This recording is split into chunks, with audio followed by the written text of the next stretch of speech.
Hail and well met, adventurers! It's been a whole whopping 2 weeks since we last saw your wonderful faces in the chat. I hope you have all been doing well. Here at the wonderful, wonderful Graham Cracker Studio, aka my desk, we are once more bringing to you Shards of Anarion, our homebrew 5e campaign, featuring the lovely faces here that are joining me. If this is your first time tuning into the channel, here at Graham Crackers, we believe in making memories with friends. Whether that is in video games or TTRPGs, we are here to have fun and roll some dice. And tonight, I am DMing Shards of Anarion, our homebrew campaign. But, more importantly, I am joined by some really cool people who, once more, are resuming their characters. So what I would like to know from my players is, who are they? Who are they playing? And what is one thing that your characters get annoyed by? I'll start. I'm True. I'm playing Garok, the Lizardfold Death Cleric. One thing he's annoyed by is, I'm going to have to say indecisiveness. And on to you, L. Oh, hey, I'm L or L Street Gaming or whatever you want to call me. I am playing Kier, the Turtle Druid Wizard, not Ning anymore, because I just need to rub it in as much as I can. And one thing Cure is annoyed by is, ignorance.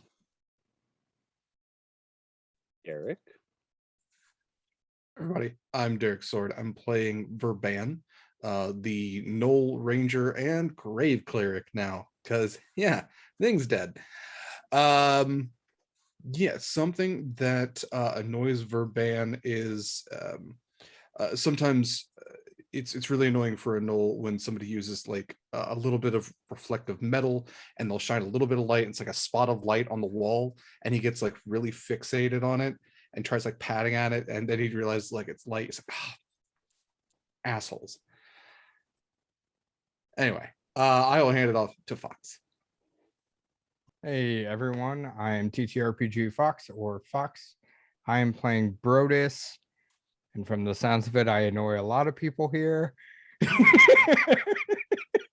But one thing Brodus gets annoyed by is not being taken seriously. I'll pass it on to Sorry, so sorry. This whole campaign, Brodus has just been annoyed the whole time.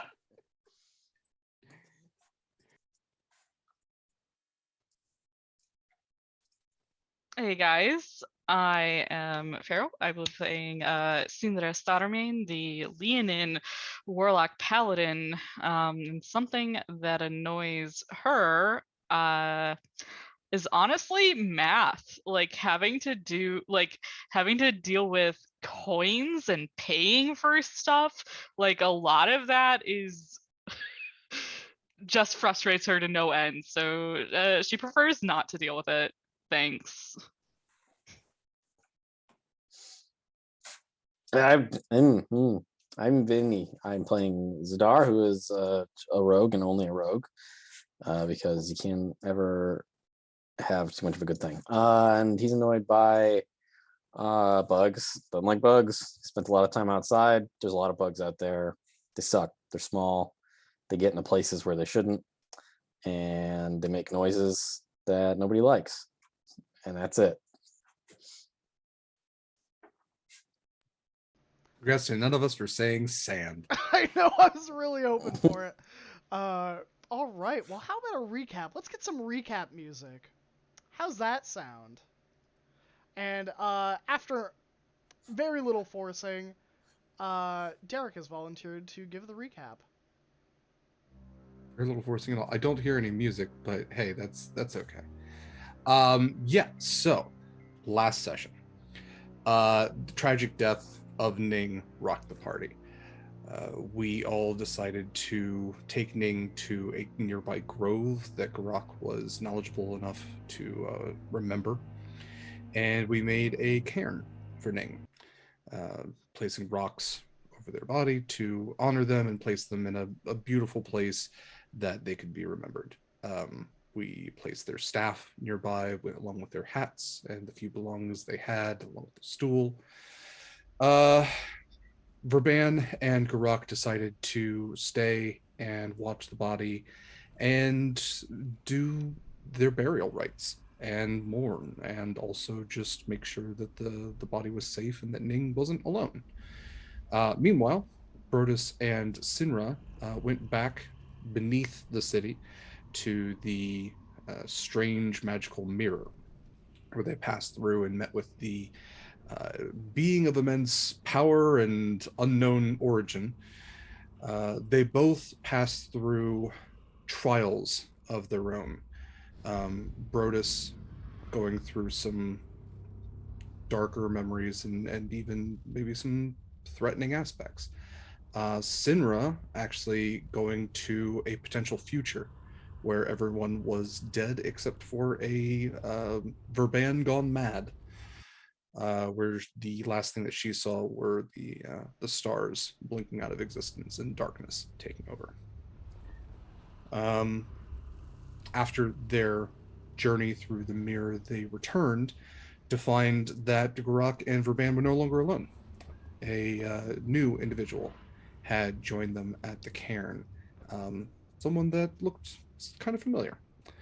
And turns out it was Ning's sister, Kier, who first approached the party in the form of a panther, and then seeing Ning's belongings, realized the dark truth of what had happened to her brother, and now has sworn revenge on the dark entities that took her brother from her. So that is about where we're picking up now. The last thing we saw was just beyond the mountains, big ass dragon, or something along those lines. There's a dragon. There's mountains. It's far away, and Kira wants to punch a dragon in the face. So, yep.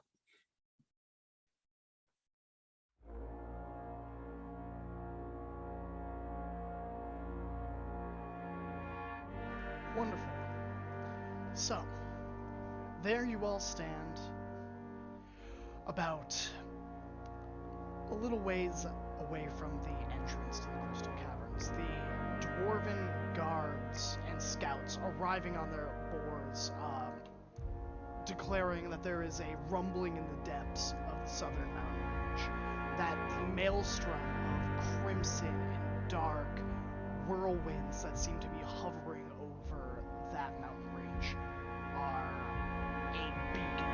They are drawing something out, but they are also drawing something in. The creatures of the dark, the evil and foreboding of the world are coalescing, entering. Ettins, trolls, undead seem to be making their way to the mountain range itself.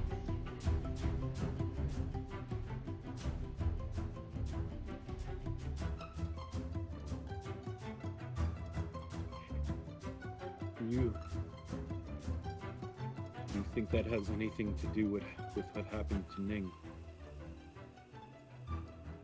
Nah. I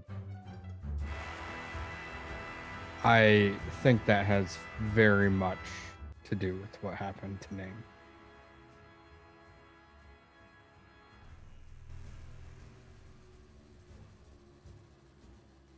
Then I go. Unfortunately. Where Kier is just going to start marching.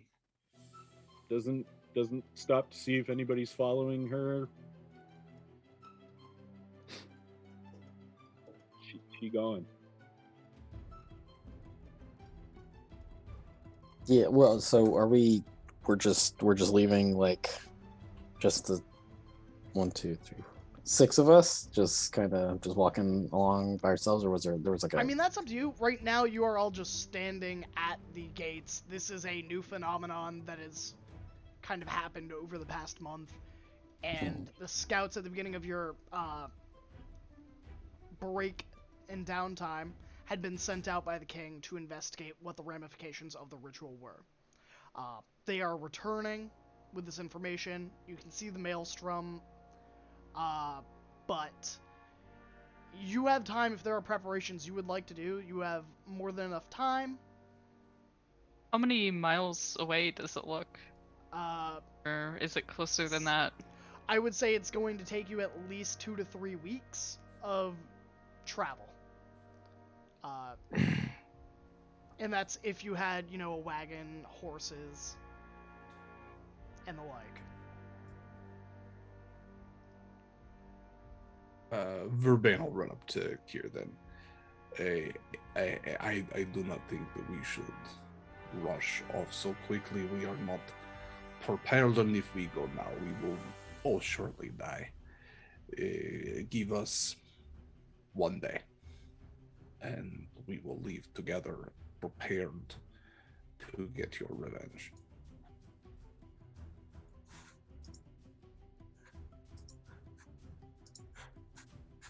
I'll give you a day. But no longer. Every minute that creature stays alive is an insult to Ning. I agree, but you should prepare as well. Plus, if we go by cart, we can get there faster.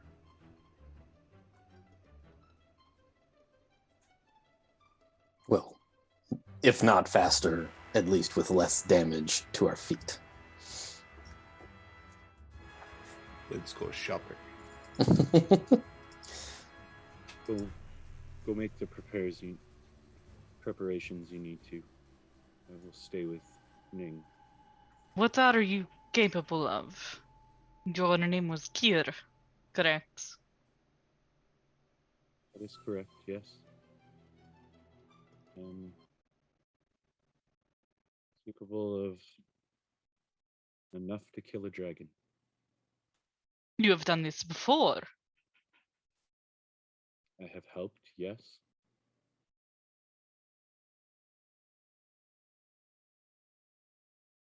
I'm not as simple-minded and afraid and friendly as Ning was.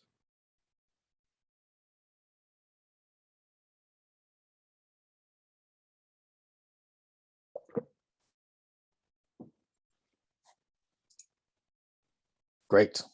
That speaks well to your chances of survival. You can also become animals. I have seen this. I'm always an animal, but I can become other animals too. Great. I'm sure that will be useful. So, for supplies, shall we split up and gather what we need? Yes.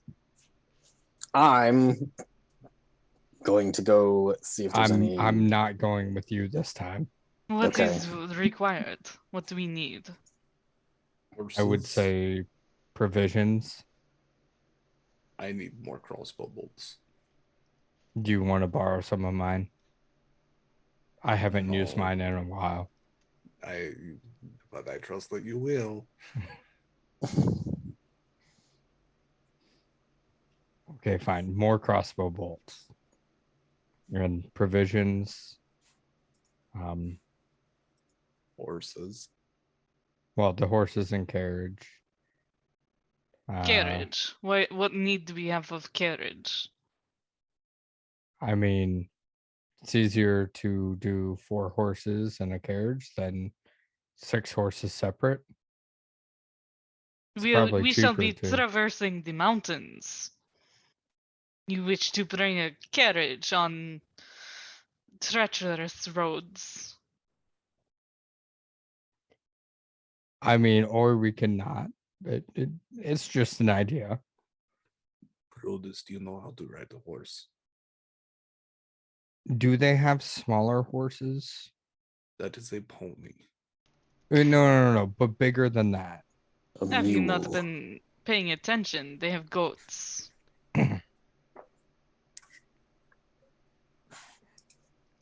They do have boars as well.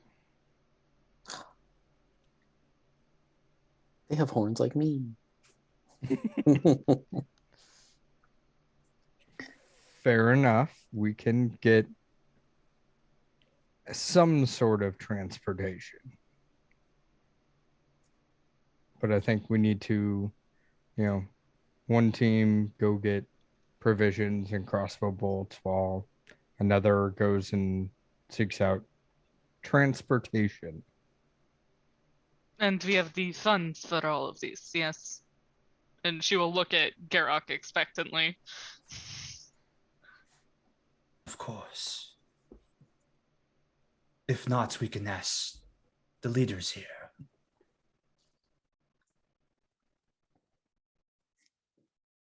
Deer will reach into her shoulder bag that she carries and pull out a small sack and just toss it towards Garak, I guess, since this Leonin asked him about funds.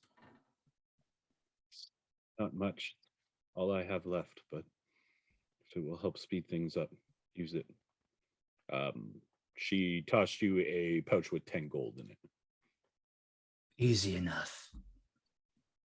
They can hopefully get a discount on provisions through Thunder Dogs family restaurant establishment.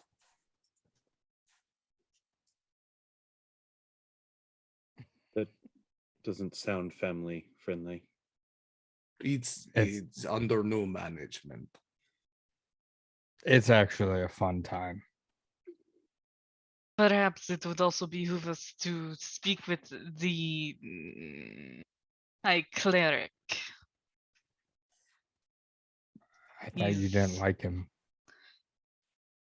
Considering the problems starting outside the city, does it not seem that the church might have some guilt? So, Sinran, you should speak to them then. Brodus, perhaps find our transportation. If not horses, then goats. See what they recommend for mountain travel. Perhaps they have a sled instead of a cart. Garrock, it's probably best you go with Sinra to keep her from murdering the high priest. I will not murder on hallowed ground. I will not If it's murder. still a hollow ground. Sidar, I guess maybe go make sure that Brodus doesn't get scammed. Also, Well, do not I- scam Brodus. I didn't want to go with him this time. That's What fine. was so bad that happened last time? We couldn't agree on almost everything. That It's is what makes you fine. a good team. I'll figure out a way to help on my own. Okay, I trust that. Maybe weapons. You like knives? Okay. Kier, do you have somewhere you would like to go? I will go be with my sibling until it is time to leave them. We will find you there. Is there anything you need from the city? All right then. And break. All right. So, who would like to go where first? Who wants to have a scene? I'll go to Thunder Jugs. Oh, that's a little bit more dark than we need. It's Thunder Jugs. I feel like it needs to have some hopefulness. There we go. I feel like Thunderdogs just plays like fantasy Smash Mouth, you know? Fantasy Smash Mouth? Yeah, probably. But for now, we're gonna go with this. Alright, Verban. You set off to the second ring of the Crystal Caverns, heading towards Thunder Jugs, home of the Kaboom. Dwarven Ale Thunder Pale. You arrive much as you have left it as of late. It is about midday. I think we said it was about mid-afternoon. You see some of the dwarven workers are kind of like cleaning up the floors. There's some of the early arrivers that are kind of taking some bets on a pit fight that is happening in the center arena. Behind the counter and that kind of walled area, you see several dwarves, one of which is kind of lounging around like this at the counter. Two more are kind of moving back through towards the kitchen. Go up to the one at the counter. He's the Mandatorian. Yeah. You're damn right he is. Back, stand up straight. If you have time to lean, you have time to clean. Okay. Oh yeah. You're the new partner, right? I am. Is the actual owner in though, so that's also a question.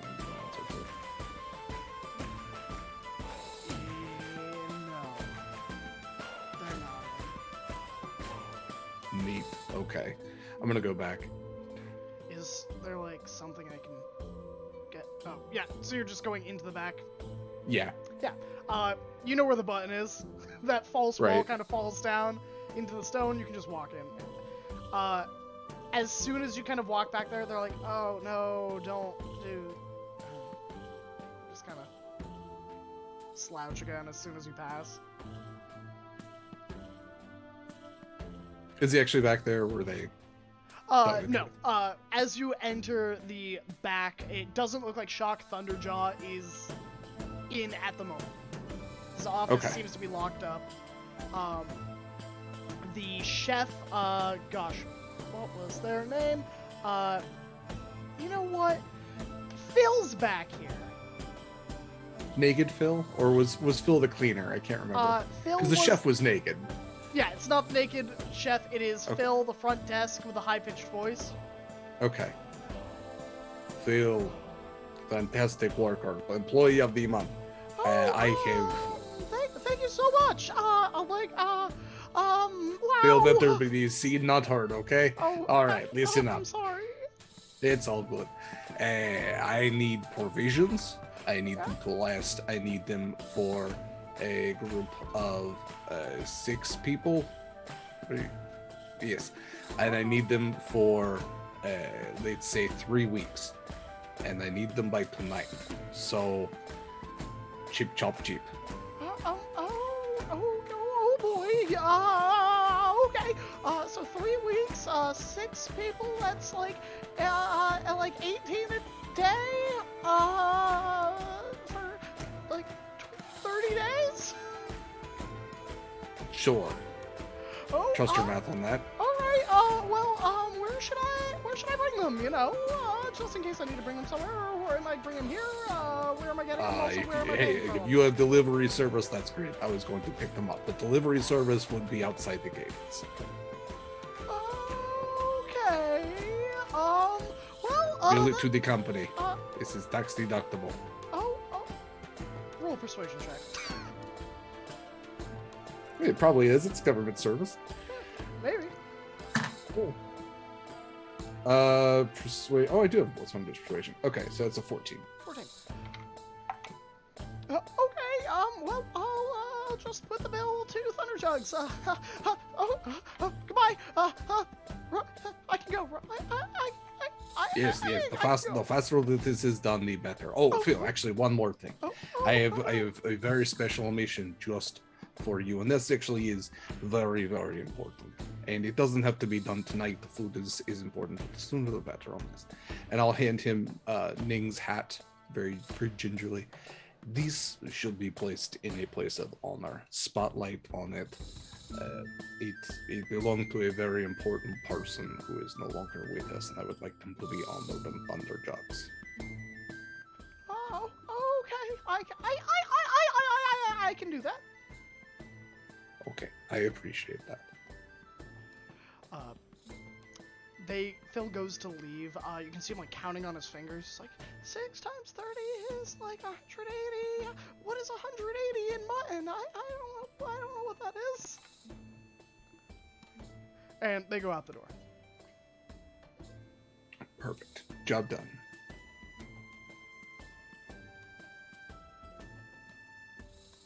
Then yeah, I think the other thing is he'll just run by a store and pick up a couple more quivers of quarrels. Sure. Easy enough to do. Just deduct the gold value of how many quarrels you're taking. Standard market value unless you're haggling. Alright, which means we'll go over towards Zadar and Broden. No, Zadar, what are you doing? That's what I want to know. Two things. Okay.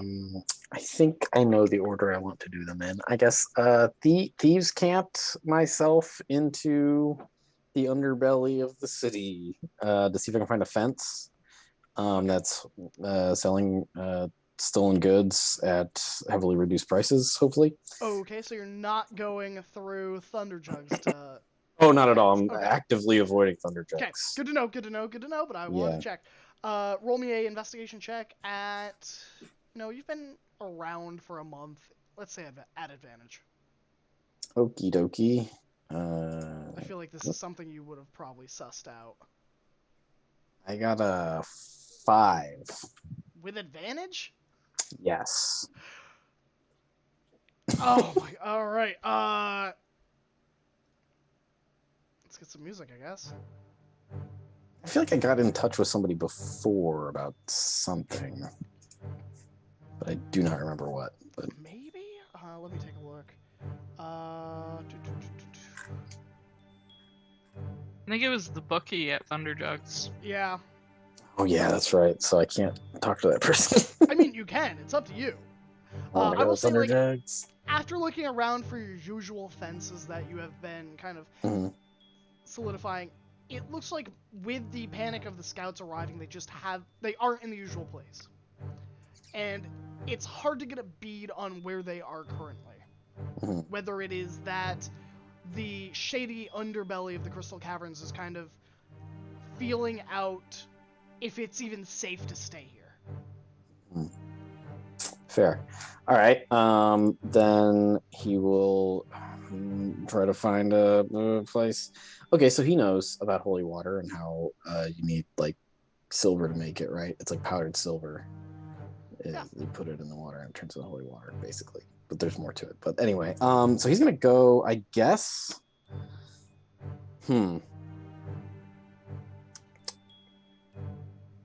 Okay, I guess he would want to meet up with the folks that were going. I think it was Garak and Sinra were going to go talk to the high priest or whatever, the high cleric. I mean, if you'd like to catch up with them, I can tie you on to their scene. Yeah, he'd like to catch up with them after he goes. I'm gonna try and do something insane. All right, I would like to try and use my background feature. Oh. Mercenary life. So basically, I'd like to try and find out where mercenaries hang out here. Okay. And which is something that my background feature just lets me do, I guess. And Yeah. Approach if there are any available of not ill repute. He'd like to approach them and ask them, some questions. Sure. You know what? You you make your way over towards another tavern on the far side of the district, towards the trade district itself. Making your way, you come to the Gilded Coffer. This higher end tavern that seems to host a lot of mercenaries, whether they are being hired out to protect trade goods or to protect the merchants. It seems like they have a fairly good reputation, both within the city as well as with the traders of the district. You see a few more armored dwarves than, regular guards. These are dwarves that aren't dressed in, like, a single uniform, but more of, like, a mix match of plate and half plate and chainmail. They all have an insignia of 3 gold coins on their pauldron that's either painted, that looks like it's painted on. There's like 4 or 5 of them chatting in like a circle outside of the tavern. As you're passing, they're just like, "Did you hear about the maelstrom?" And they're like, "Oh, bad tidings." Within the tavern itself, a lot more of them. You can see some dressed in more like wizardly robes, some dressed in leathers. There's a dwarf playing that game with the knife that's like trying to chop their fingers, except it looks like they failed this game 3 times. Nice. Sitting in the far corner. So, yeah, as I would like to approach the ones, I guess, that we're talking about the Maelstrom, and ask them if their company has any plans of sending anybody out there. Sure. They look towards you as you kind of approach, stopping their conversation.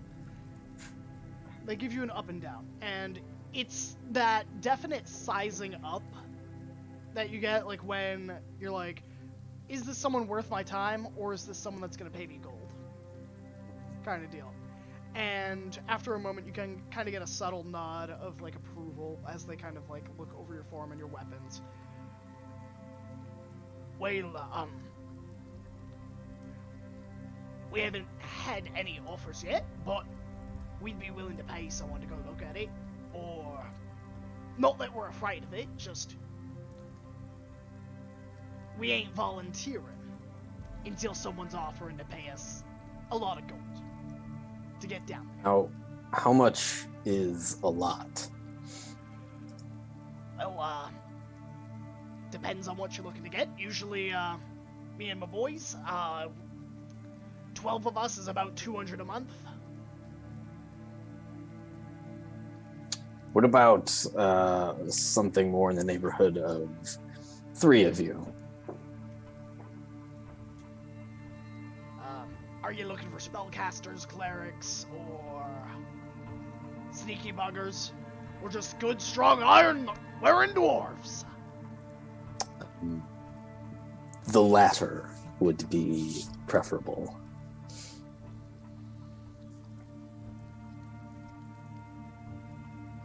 We could probably do it for about 50. All right. Fair enough. And on the flip side, as they say, you mentioned hiring others to go scout the area for you.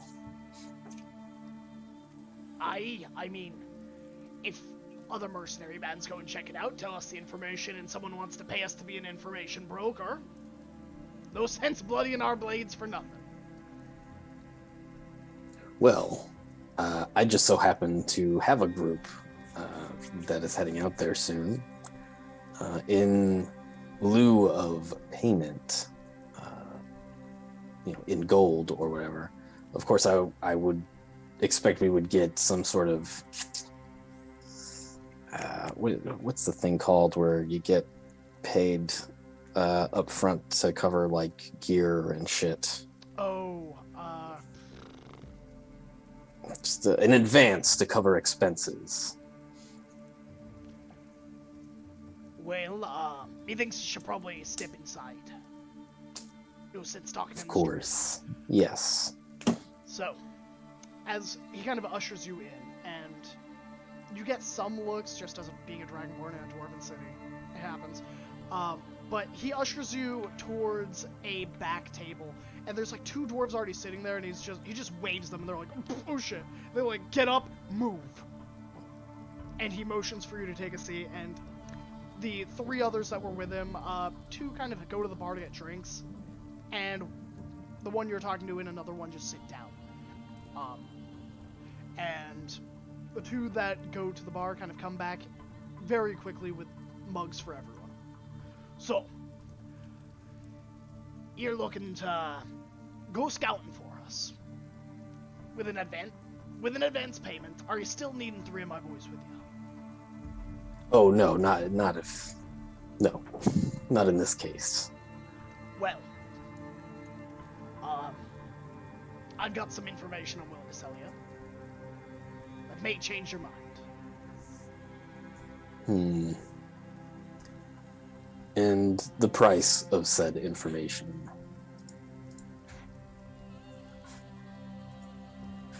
You hire some of our boys, send to escort you down there, help you out. In return, I'll drop the price, 20 gold.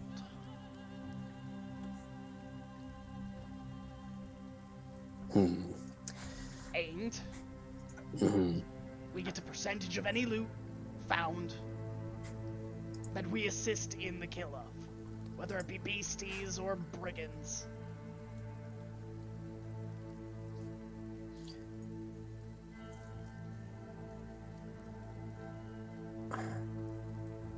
I'll pay you full price for your information. I wouldn't want to commit the rest of my group to having tag-alongs, as it were. All right. 10 gold. All right. So that'll give him the 10 gold. All right. He leans forward, kind of shuffling the 10 gold into his pocket. Mm-hmm. There be sightings of dragons about. Now, not not what everyone's talking about. The dark dragon, the one of old.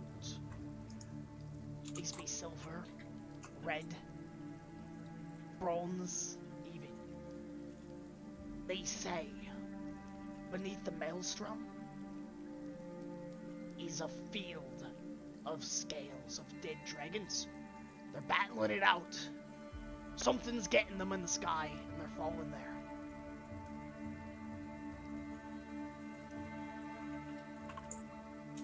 So the maelstrom is attracting dragons and forcing them to fight. And that's the thing. Not sure if they're fighting each other. All I know is, not often a dragon is getting interested in the affairs of mortals. So something over there is big. I'm thinking they're going to check it out, and they aren't able to get away.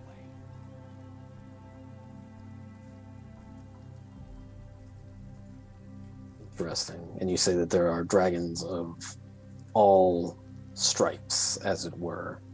Aye.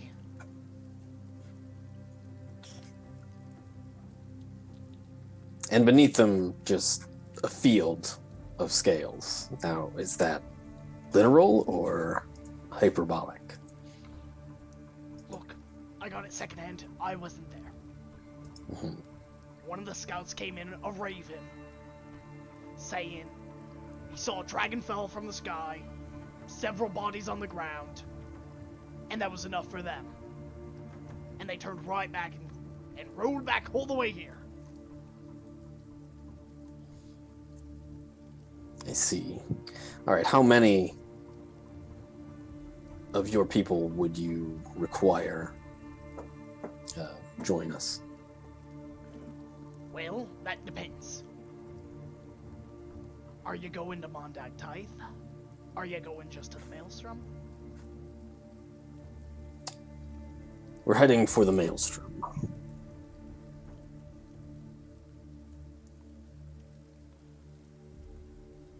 You know what? Give me a day. I bet some of those rich fucks in the council chambers would be willing to pay us. So, how about we make this a joint operation? If they're willing to foot the cost, we'll share a percentage of the loot between your group and mine.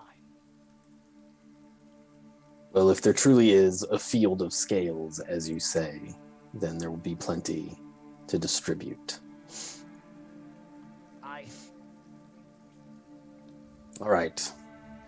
Tomorrow, then. He offers out a hand. Yeah, I'll shake it. Nothing special.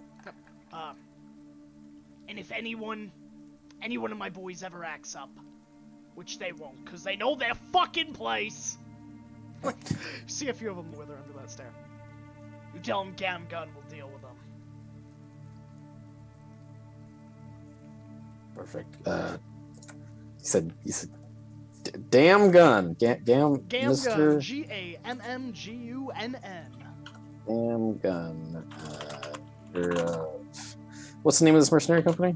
You didn't ask, but the 3 coins.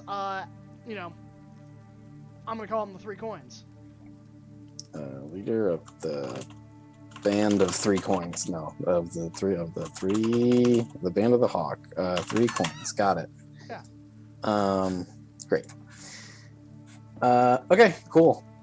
Great. And then Zed will get up and leave. Yeah. All right. That's it.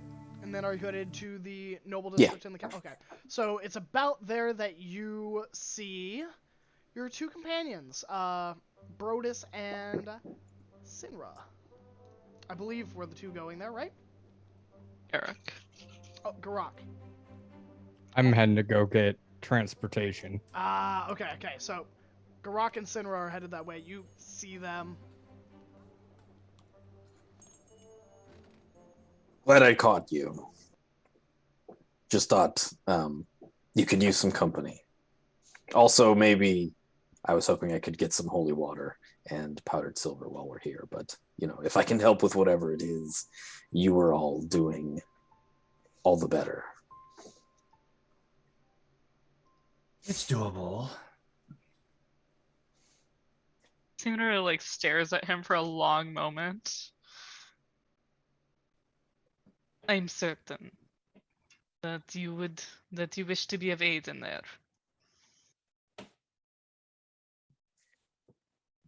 Good. Yes. What were you doing? I was attempting to secure additional aid for our trip. We may have some extra bodies coming along. That is good initiative. Thank you. You are welcome. Come. We have secured an audience. It took a while. So we were standing here out in the dank dark. But I believe the proper term is vestibule, but let us go. So are you headed towards Nandugan? Yep. All right. So you head into the giant church of the Dwarven Gods, the cathedral, in the mountain. Nandugan is visible. He's kind of sitting behind a altar and kind of has his eyes closed in prayer towards there's a statue of Moradin and the holy symbol. There are acolytes kind of moving this way and that. There's a lot more fervor in everything going on than last you came here. A lot of them are carrying books and scrolls and tomes that seem to be coming from the library. From the Hall of, the Hall of Words, the Hall of Scrolls. And they're just, pouring over it. You see, several of them have, candles that have been worn down from wick down to stem. And they are just dark-eyed, they have not seen sleep in days.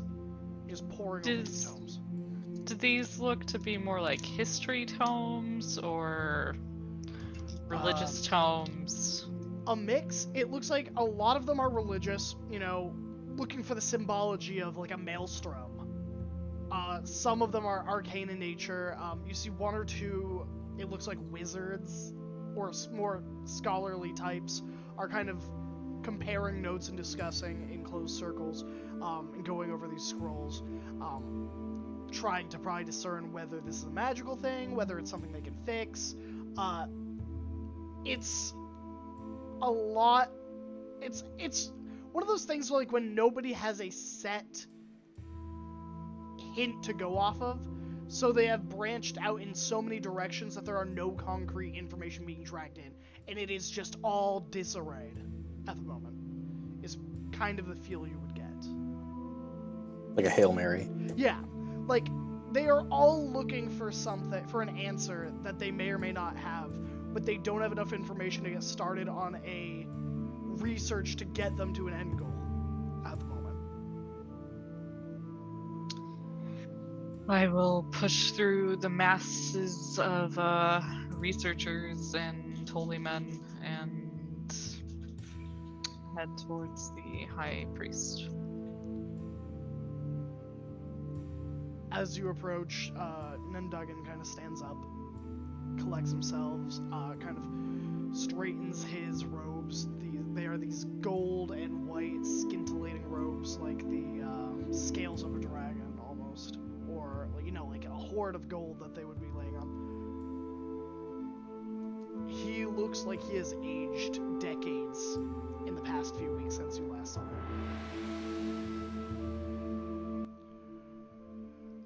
High Priest, you have not been sleeping.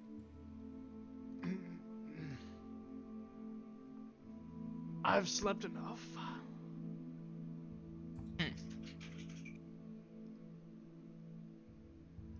What? I have come to inform you that we will be riding on the morrow toward the Maelstrom.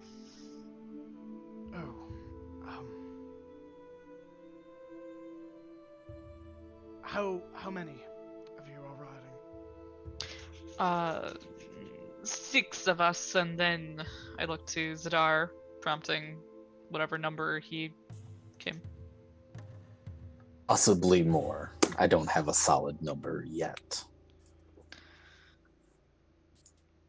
Oh, Those of us who went down to grab the wizard, as well as in the wake of Ning's death, your sister is coming with us.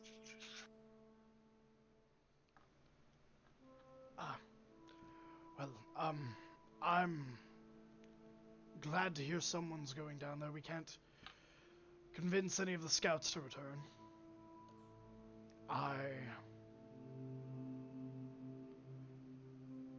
What can I do to help? That is precisely what I would like to understand. We do not intend to go to scout. This is not some transient thing. I believe we wish to go to slay the beasts that have done this to us, that endanger the surrounding area, that endanger your town and your people. So what can you do to help us? Roll persuasion. You know what? Advantage. I think that he has already asked if he can help. I think it is a matter of just the level of success. So the 2 rolls were a 5 and a 16, and the 16 will be a 27. Wow. Okay. Well, one moment, and he moves, and in the back of the church is those 2 doors that you did not enter, that kind of go further in, and he motions a hand for all of you to wait, and he kind of goes through one of the back doors, and several minutes pass, it is almost at the point where it becomes like a little bit uncomfortable, a little bit awkward, and he comes back out with a backpack. It is, it looks laden with things, and he just sets it down on the ground and throws open the haversack to reveal what is in it. You hear the clink of glass bottles on glass bottles far before he even sets this back down. He sets it gingerly. Inside are about 8 bottles of various liquids, 4 of which look to be red liquid contained in vials. They're these thin tinctures, almost like shooters if you were at a bar, with a cork in them. There are 2 that are filled with a yellow liquid, like this viscous content, and then there are 2 that glitter with like a opalescent sheen. They are like pale white. And he pulls them out. Well, the red ones are, they're greater healing potions. I brewed them myself. These 2, he pulls out the yellow ones. Potions of heroism. I don't know what you're going to find there. We shall discover this. And then he pulls out the 2 white ones. 2 potions of invisibility.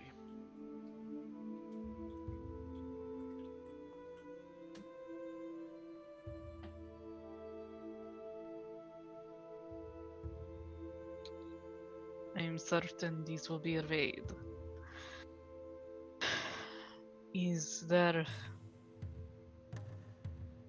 I appreciate the gift of your hard labor. You say you brewed them yourself. Is there anything else you can think of, whether in your possession or perhaps elsewhere within the council, within the royal chambers, that may aid us should we come to blows with a dragon?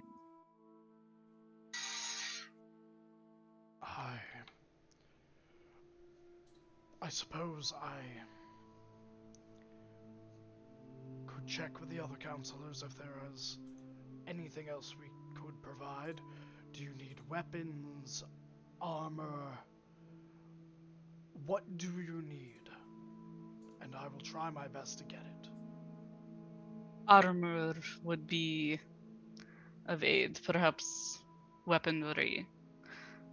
Whatever you can find that would be available, I can gather the others. Be Diamond. appropriately armed. I seek a diamond.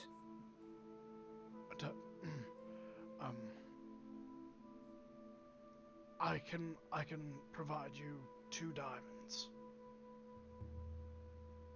I assume these are for resurrection purposes. If needed.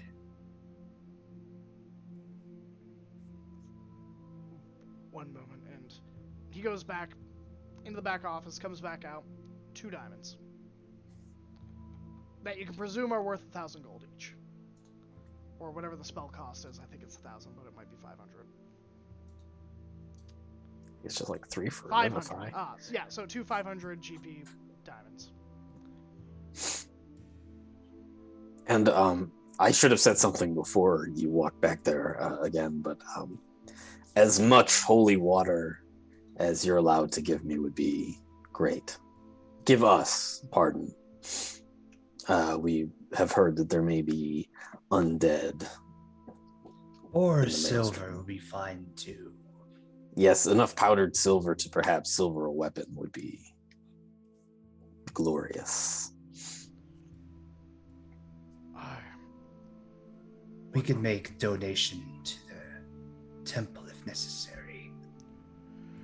That would be most appreciated, but we do have a part to play in this. Have had a part to play in this, and he waves to one of the acolytes. The acolyte goes. We'll come back with 4 bottles of holy water.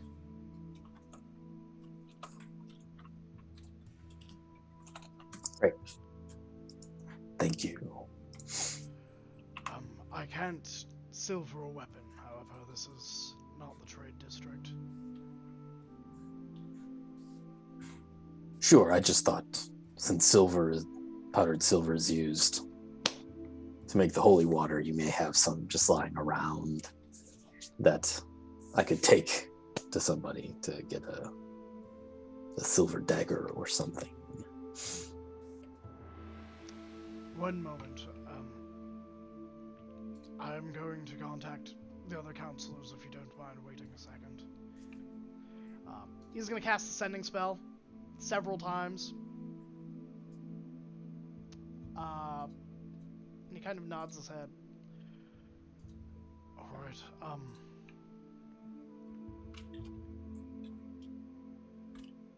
the other counselors are pooling resources. It seems you are not the only ones going towards a maelstrom. Some Thaumaru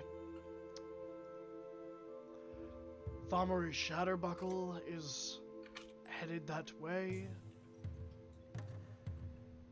A map maker who petitioned the council to let them map out the maelstrom in the mountain range. We are familiar. You will be welcome with us on our travel. Over them. And Morten Forgefist is willing to part with 3 weapons from his armory. I believe you are acquainted after the party. Indeed. He has, in his family's care, a magical battle axe. Well made, well crafted. A dagger. And a staff. That he believes would be of the most use, but there are other weapons if you would prefer. I appreciate your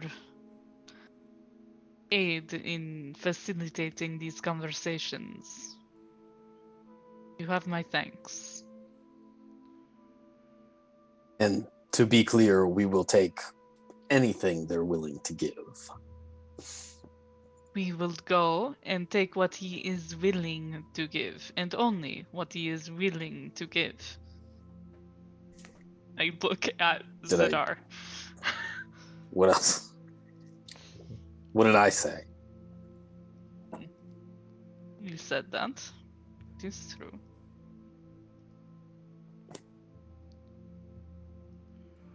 Well, I wish you and your companions the very best of luck.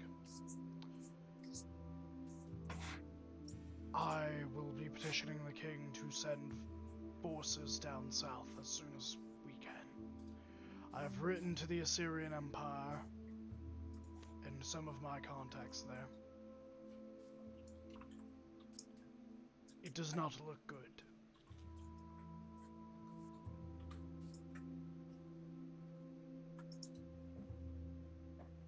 What word do you have of the happenings there? Well, the Assyrian Empire have set one of the legions in an effort to quell and contain. There are reports of casualties, undead, trolls, ettins, conflicting reports, but it seems they are still holding strong.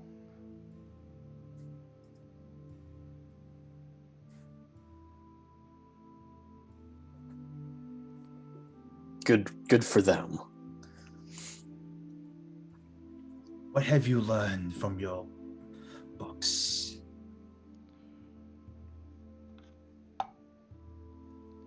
Nothing, I'm afraid.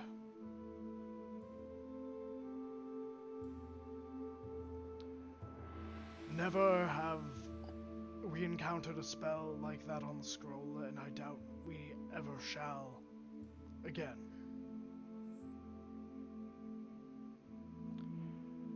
We attempted to speak with the remains of Bardell.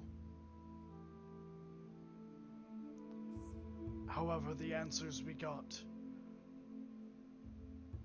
provided more questions than answers.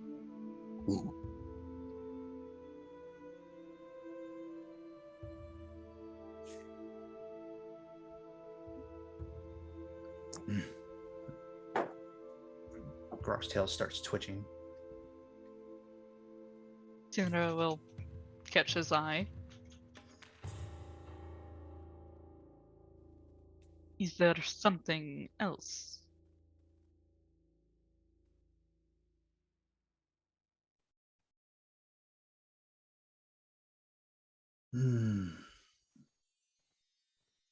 Not exactly.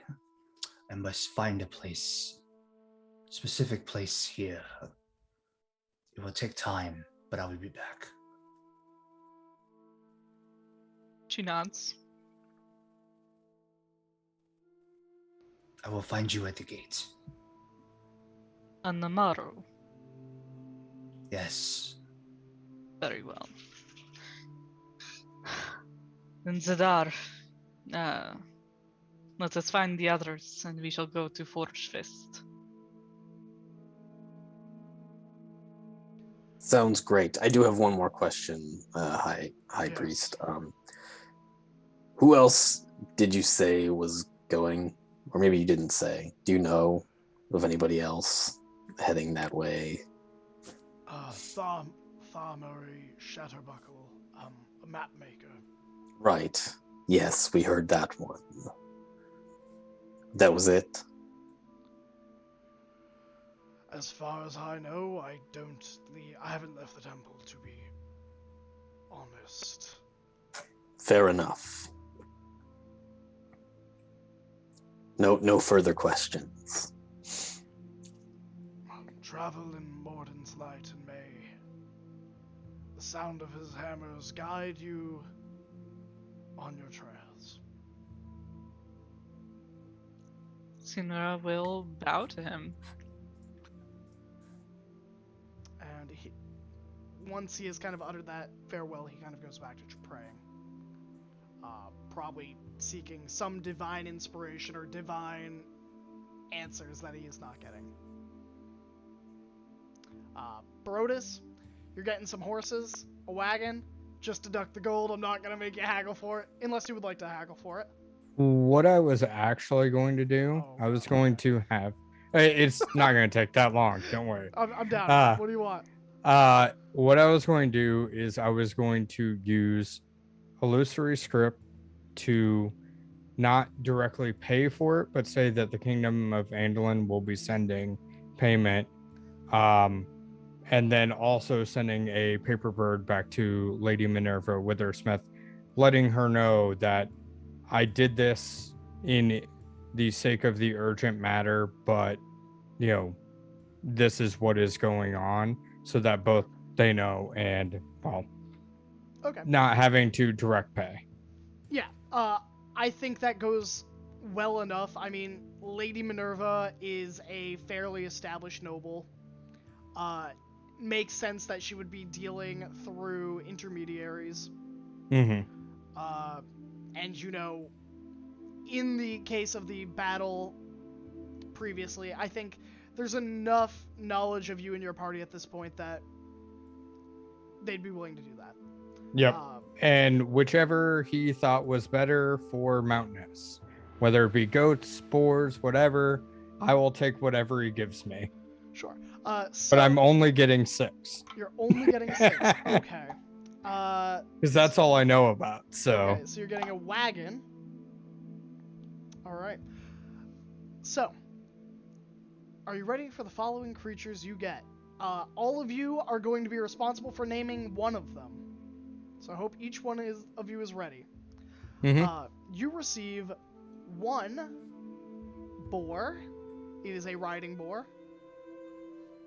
You receive 2 goats. You receive 2 horses. You receive 1 fey elk and 1 riding lizard. Okay. Okay. Do I get a freely to beat them up? You get first dibs on which one you want. All right.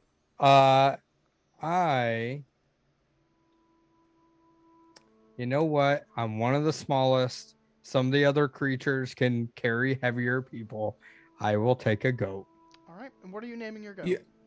Graham, are those regular goats or are those giant goats, like riding Giant goats? goats. Okay. And what kind of horses are they? They are riding horses. Cool. Mine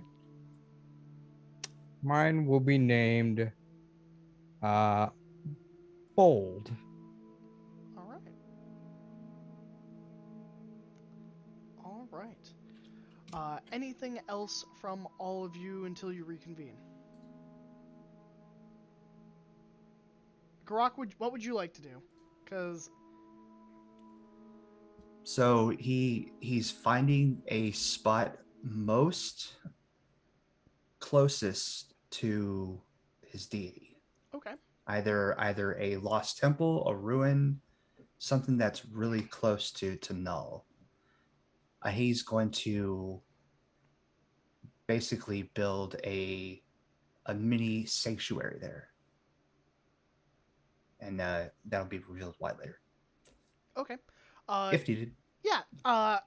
You may do so, almost like you're setting a recall point. Can't fool me. You can't fool me. Yeah, you can easily set up a small little temple, small little sanctuary, like almost like a Japanese shrine where they're just, a small little box that you can donate money into. Takes you a few hours to get the materials to build it, but at the end of the day, you're pretty confident it's a decent sanctuary. And other than that, he is actually going to find, if there's time, to any available either blacksmith or apothecary for some extra just powdered silver. It's like we lost Derek. Yes, we lost Derek, so we are going to go to break a little bit early, and we'll be right back with, hunting down a blacksmith. So we'll see you all soon once we beat those tech goblins up.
And we're back with, the It's all. squad. We're back with the squad. I hope you didn't miss us too much. We are ready to play some more D&D. I hope that you didn't cry too much waiting for us. But we're back now. So, without further ado, you all kind of reconvene outside of the city with your various purchases and accoutrements. Having just received some mounts from, we'll call it the, I'm not even going to name it because you're never going to come back here. So I'm not even going to bother. You never know. Yeah. Oh, gosh. For the prices okay. we heard on break. Okay, we'll call it the,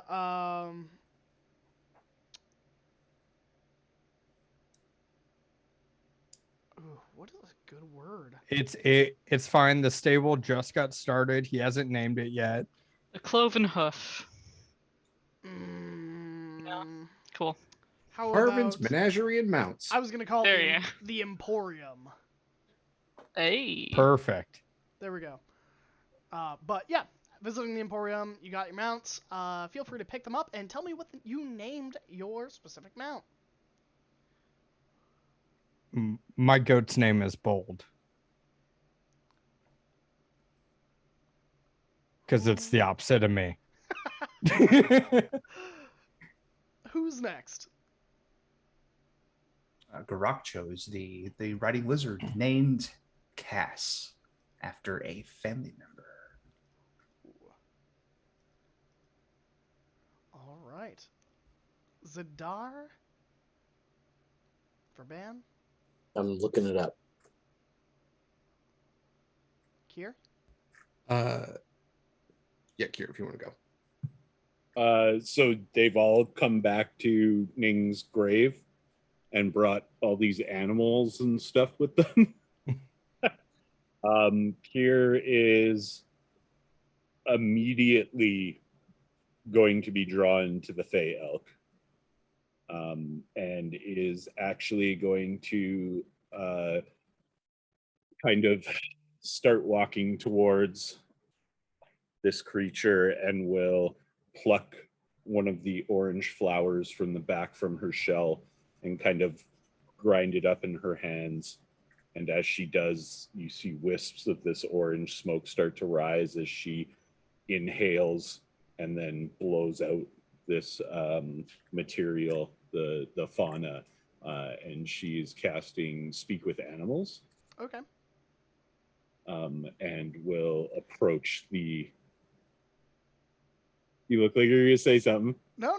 Feel free. I'm Okay. just And happy. we'll approach the Fey Elk, and Sure. Would you like a description of the Fey Elk? I sure would. So this elk, its fur is like this mottled brown, almost like a tree, like a oak tree's bark.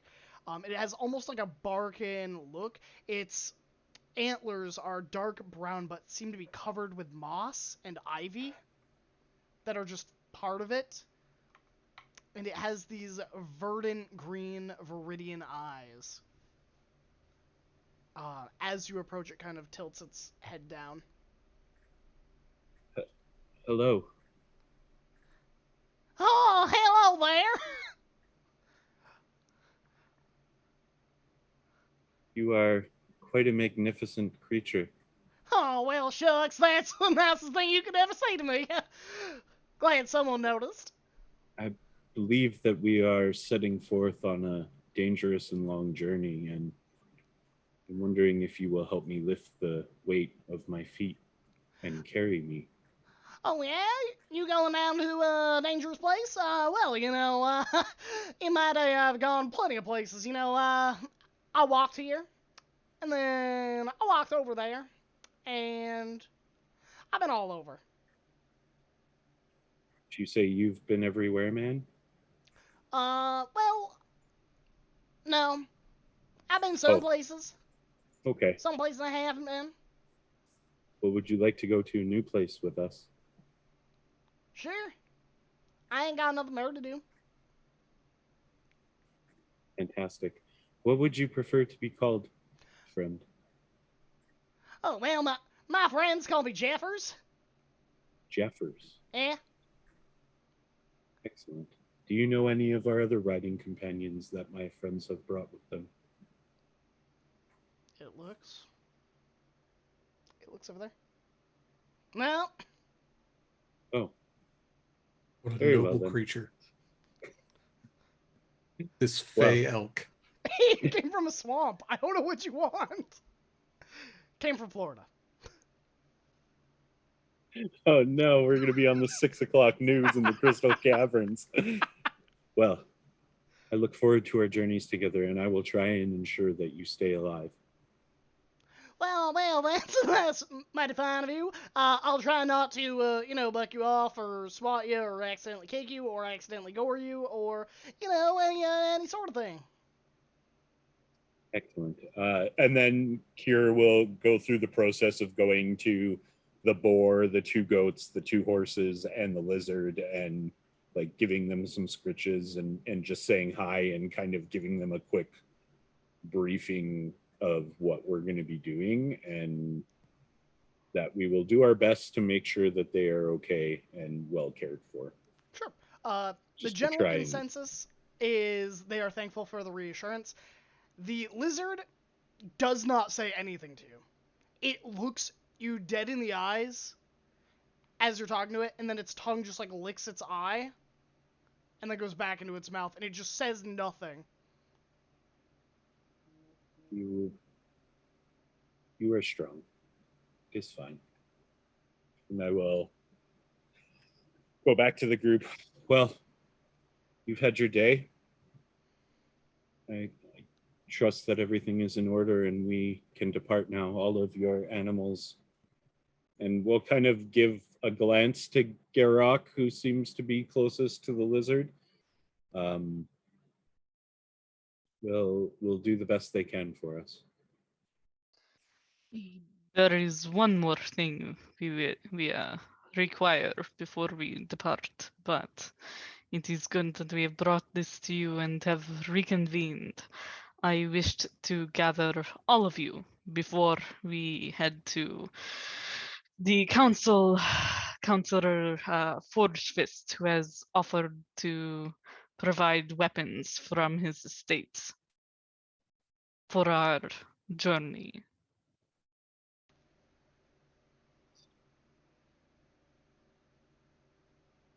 It's fine. I will stay with you now, but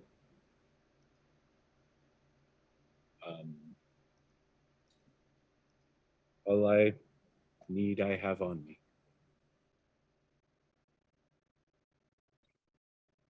Also, I believe you had questioned previously, Sinra, some of my capabilities. I can speak with animals, as you've already seen, and I can also use nature to help us. I'm also quite funny. If you would like a demonstration, I can provide one. Yeah. Absolutely. So Kier will spend a second kind of looking at the group, and then we'll focus on Brodus. And is going to say to Brodus, what is a beholder's favorite food? I've never met a beholder. Oh, it is ice cream. And Kier is casting Tasha's hideous laughter on Brodus. So I need a wisdom saving throw from you, please. Ooh, actually, hold up now. Did I actually roll well? 15. The DC is 16, so you fail and find it hilarious and fall to the floor laughing. Well, great. And then I will look to Sinra and just kind of incline my head and mount the elk. Shall we? I'm gonna be laughing for a bit now, so the 1 minute time frame. I will I will dismiss That's the spell easy. after a little while. And As Garak you're was getting ready to like cast something real quick, but he stops. as you're getting ready to let it go, it looks like Cinder was already going over to pick Brodus up and put him onto his mount. Get your head in the game, Halfbeard. It wasn't me, I swear. If you cannot control yourself from a simple joke, that does not bode well for dealing with dragons. Well, there's a lot of things I've done that doesn't bode well with dealing with dragons, but we're doing it anyways. That is unfortunately true. But I am proud of you, all of you. This is danger that we are riding towards, and I think you are the second person in this group to say you're proud of me. First was for Ben after the one time I shot Nang. You shot my brother. Well, they were No, teaching he me. actually caught the crossbow bolt. I was gonna say the flowers were starting to change to like a dark red, and then after Verban says that, they revert back to their orange, and Yeah, she takes a breath and okay. they were teaching me how to use a crossbow, and Ning told me to shoot at him, and then he ended up catching the bolt, that I He's shot. One of his. He still shot at him though. It was one of his Don't favorite sugarcoat tricks. it. I was saying how proud of you all I am. We should go. All right, so I'm assuming you're going. I'm gonna stop this nonsense right here. I'm assuming you're going over to Morden's house to get the gear. Mm-hmm. Free stuff. Free stuff. Yeah, you know, I'm giving you so much because I'm so ready to take it all away. Well, also, Okay, I claimed great. the giant boar, and I named him Rasher, Sure, which means a thin slice of bacon. Oh, I thought you were gonna name them Ning number 2. No, I thought about it and then thought that was very disrespectful. All right, so you approach Morden This- Forgefist's house, that big 3-story carved building. Let's get some music. It's been a while. Y'all trying to make it so that Cure ends up being the BBG of this campaign. Or Garak. That's too nice. Music is not on point today. I'm so sorry. So you arrive, as you approach and come into that main entry hall that you had a wonderful meal in last time. You see a table that has several weapons laid out on it. A staff, a dagger, a two-handed axe, a bow, a longsword, a mace, and then at the far end is this blade. Its hilt is obsidian that seems to have been carved and swirled in a swirling pattern. The pommel is a skull carved of this jet black material. The blade itself is blood red, and there is a groove that's practically emanating magic from the blood groove. It is noticeably set farther away from the rest of the items.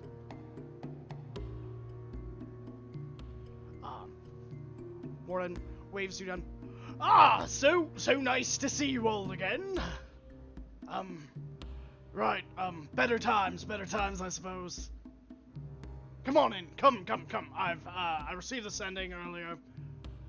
I've set out several items that I think may interest you.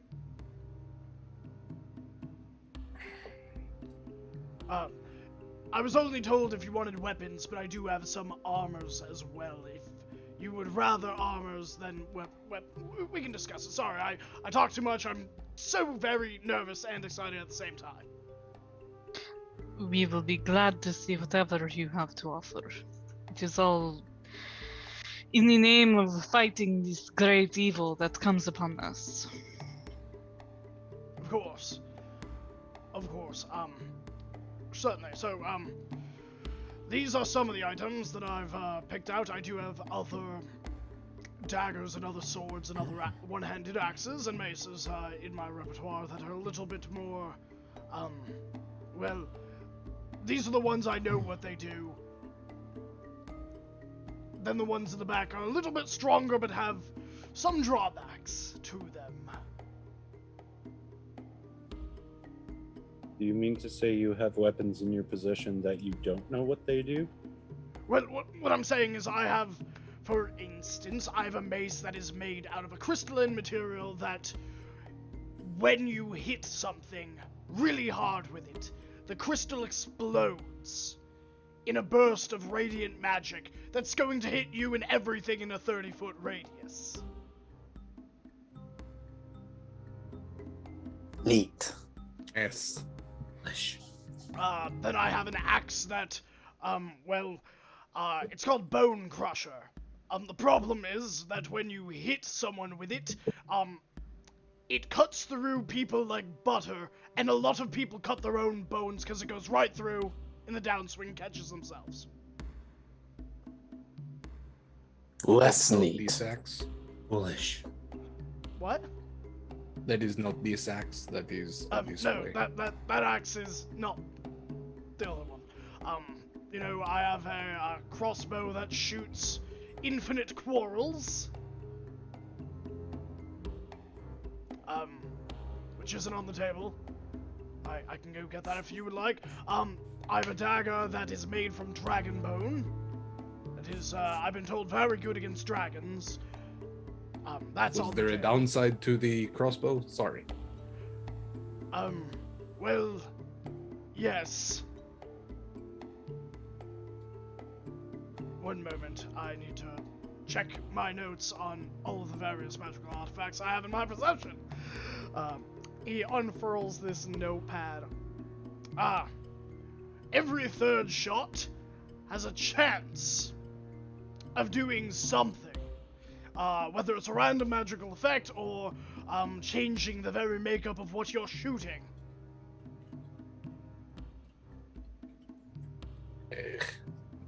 Well, I'm sorry. What was the other thing that was good against dragons? A dagger. It's made of dragon bone.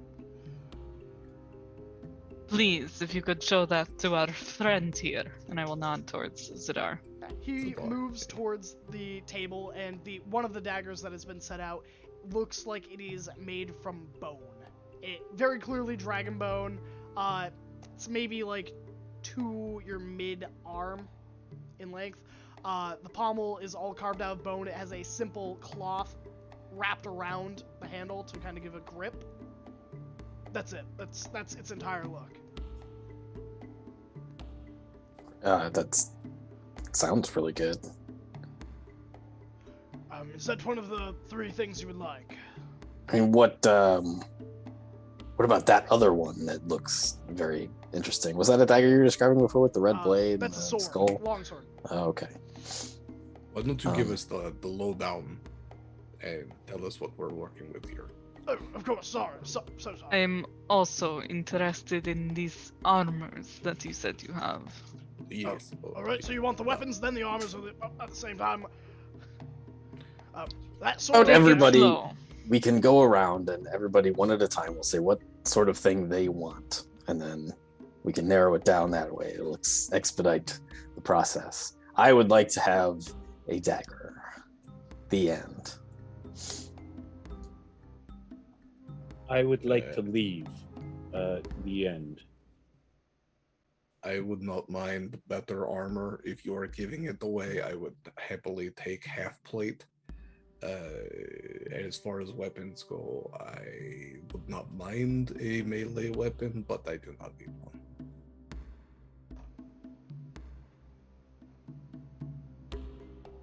I think I'm fine. Garuk steps out with Kier. I go with him. All right, I'll give a glance to the boys that remain. Okay, so you need a dagger, you need a half plate. Would you prefer magical, non-magical? I don't know exactly what I have for armor, but I'm sure that I have some half plate somewhere. I mean, provided that it is not cursed or the benefit is outweighed by the negative aspects, magic would be great. Sure, one moment. You know, I do recall that I may have some mithril half plate.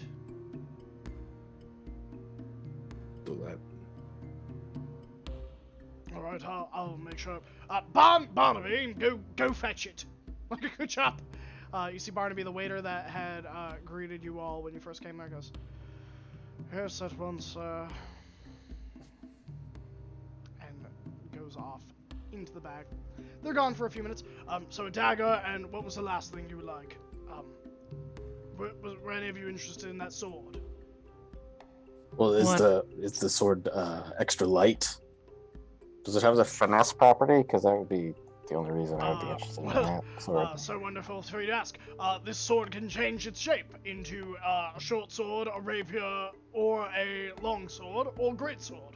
What else does it do? I'm very interested in this sword. Well, it's a bit of a dangerous item, really. Well, of course, it's a weapon. You can sacrifice your own health to add additional damage to when you hit something, so to speak. Mechanically, you sacrifice hit dice. And for every hit dice you sacrifice, that you will regain, if you hit 0, you die, but, for every hit dice you sacrifice, you can add a 1d12 of necrotic damage to your attack.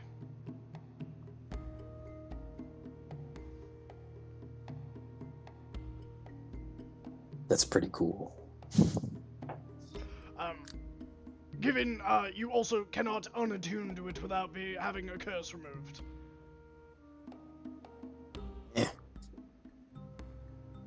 I've been cursed before. I will also say it does have a mind of its own. All right, now that's might be a deal breaker. Generally, as long as you're keeping it fed, it doesn't care. Great. Well, I'll stick with unless you have a hand crossbow that can do something interesting. I will stick with the dagger. I have a slightly magical hand crossbow with that. Yeah. Dagger's good, and he'll just walk over and just take the dagger and start fucking with it, tossing it around, Yeah, doing feels rogue pretty stuff. good in your hand. Might have been, maybe your great grandpa or something. I don't know. You never know. Sure. At this point, Barnaby comes back with some half plate. They're kind of carrying it's glittering with that mithril look. It is this silverish, glittering half plate. Yes, you wanted this, I did. Please and thank you. Don't bother packaging it. I will be wearing it out. Wonderful. Would you like me to escort you to the changing room while you go? Oh, you're already changing right here. Never mind. I am. Wonderful. The fur covers most of it. He's gonna hold it and be like, light as a feather and as hard as dragon scales. No, any last thing, the staffs, probably should have told you, one of them is, a staff that when, it packs a bit of a punch. When it's a little bit more magical, I suppose. I don't use magic, so I don't really understand it. But what I've been told is that when it helps you hit things, and if you hit things really well, it will explode into them with radiant energy.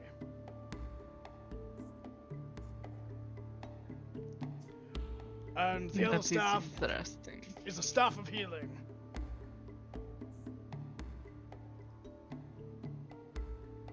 Again, I don't know any spells, so I can't tell you anything about it except for its name. Are you in any possession of plate mail that could fit my form? Barnaby, if you don't mind going in the back and once more like a good chap, looking through the armors and what we have, I'd be most thankful. Yes, of course. I don't mind running back into the room you just sent me to. Most I can excellent accompany choice. you if it is. No, More this is convenient. my duty and my burden to bear, my lady. Very One well. moment. And they head back in.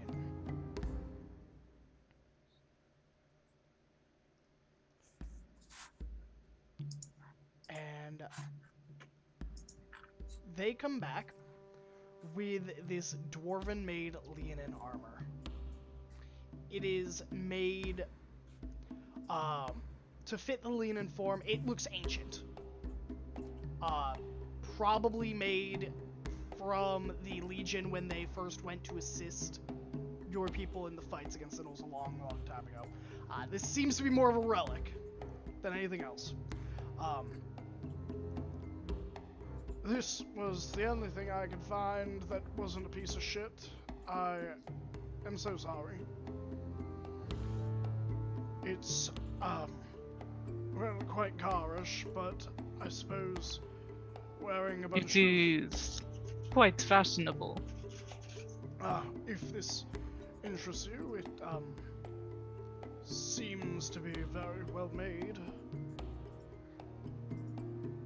I will inspect it as well as I can. It's just dwarven plate. The rarest and nicest thing I'll give to you all campaign. Like, just dwarven plate, huh? This will do fine. Thank you. I don't even feel bad about giving you guys the 2 level ups now. You're quite welcome, miss. I hope you enjoy it immeasurably, and I hope that it helps you better than it helped its former occupant. It is my hope that I shall return with it. Wonderful, wonderful. That seems like you've taken all the things you needed. I expect them back when your journey is completed. The staff, the one that heals. Any way we could maybe also take that with us. Just to help ensure that we do return with everything. It would be nice. I do suppose I could trade for it, if you have anything of value that you would like to exchange.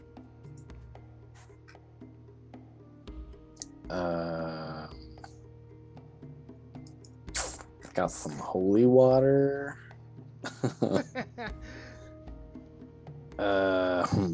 Oh, I got that wand. That was just a regular wand, though, that I got from Model, right? I don't think you identified it. I have this wand that does something magical. Oh, one moment. Barnaby, you mind being a good sport, taking a look at that? Of course, anything you wish. Takes the wand, starts chanting, casts Identify. Yes, this seems to be... Yes. Well, outward man, what is it? I duly want to know.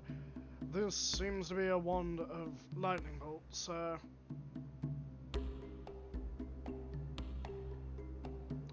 Shall I put it with the rest of the wands that you never use?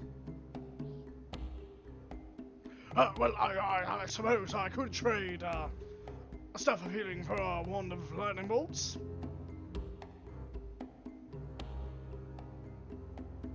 Sure. Wonderful. Great. Feel free to take it. Takes a staff of healing.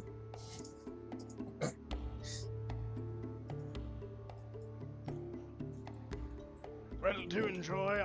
It has been a pleasure. I look forward to seeing you when you all return much richer and with all of my stuff. And while you're out gallivanting, if you see anything that may interest me, I would not be opposed if you think of me and bring me back a few souvenirs. We shall first attempt to return with our lives and the calamity dealt with. If souvenirs exist, perhaps we shall see that you are given adequate tithe for your aid in this endeavor. Wonderful, wonderful. I do truly hope that I see you all again. You are quite admirable party guests, and I would hate to lose potential friends. Great. Awesome. Oh, Wonderful. Okay. Bye. Barnaby, It see has them on been- the way out. A pleasure, Counselor. Thank you. Of course, of course. If you do, please come this way. I will see you out. I do truly and honestly hope you all return. If not, it has been an absolute delight servicing you all and providing you gear and watching you change in the middle of the floor. Verban is already walking out. Do be Hey, safe. I'm really sorry that took so long. Just As soon as you get past that door, he just shuts it. Just. meh. what exactly was the deal with that dagger, by the way? Just- It is a dragon tooth dagger. is that a thing that exists? I think It is. so. Okay, then I will look it up. Or maybe not. Dragon tooth dagger. Oh yeah, totally. Yeah. It's a total thing. Got it. Cool. Wow, for once Awesome. I didn't make it up. Yes, got it. Thank you. All right, so the day is yours. It is almost nighttime. Are you leaving at night, or are you waiting until morning? Oh, we gotta wait till morning. I guess that will have to explain that to everybody. We made the promise to Kier that we would leave today. We said Oh. a day, Yes, 24 hours. that was my understanding. I was working with a mercenary company of not ill repute, just to be clear. They agreed to send some folks with us if we were to share the spoils, if indeed there are any to be shared.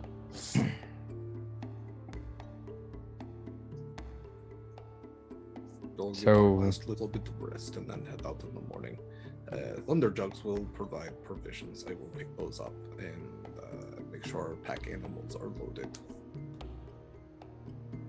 I did not get enough food for your mercenaries, Zed.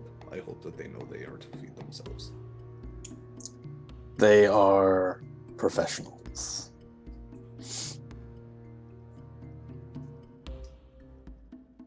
If we require more bags, you may load both of these horses with your provisions. Well, that's true. We have a pack horse. We I have cannot lose two. that one. I do not require this one. Oh. Bonus horse. Great. So nobody is opposed to a few extra bodies. No. As far as I know, Salmari Shatterbuckle will also be accompanying us. We heard as much from the High Priest who had been speaking with other counselors. So, It would be good to Oh, have they're other the dragon. bodies to distract the dragon and possibly feed it. Maybe one or two more of you will survive the encounter. Indeed. Exactly. it is my Okay, hope that fire. no one will die. Eh, You should not be fighting a dragon then. Mm, Hope is a fine thing.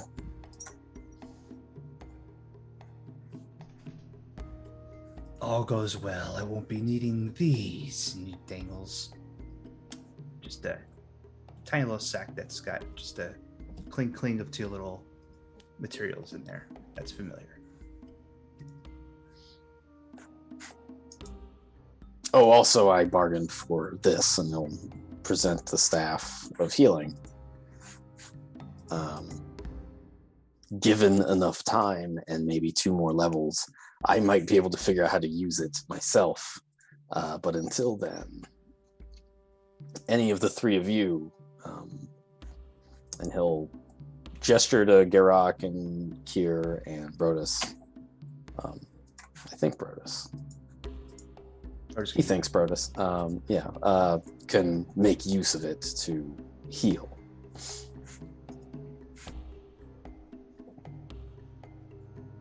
Just in case.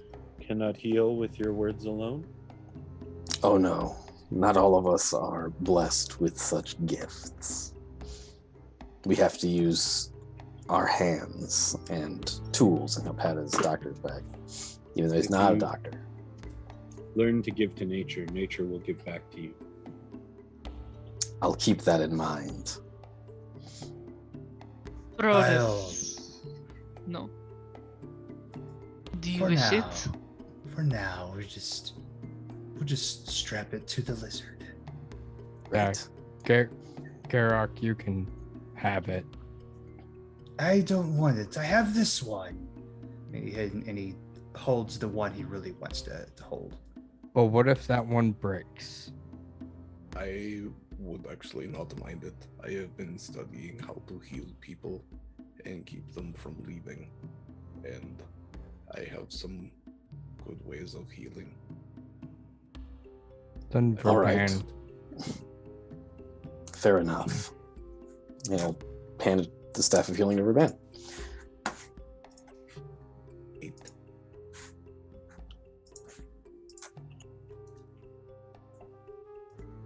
they turning Rest and fast tonight. forward. Yeah.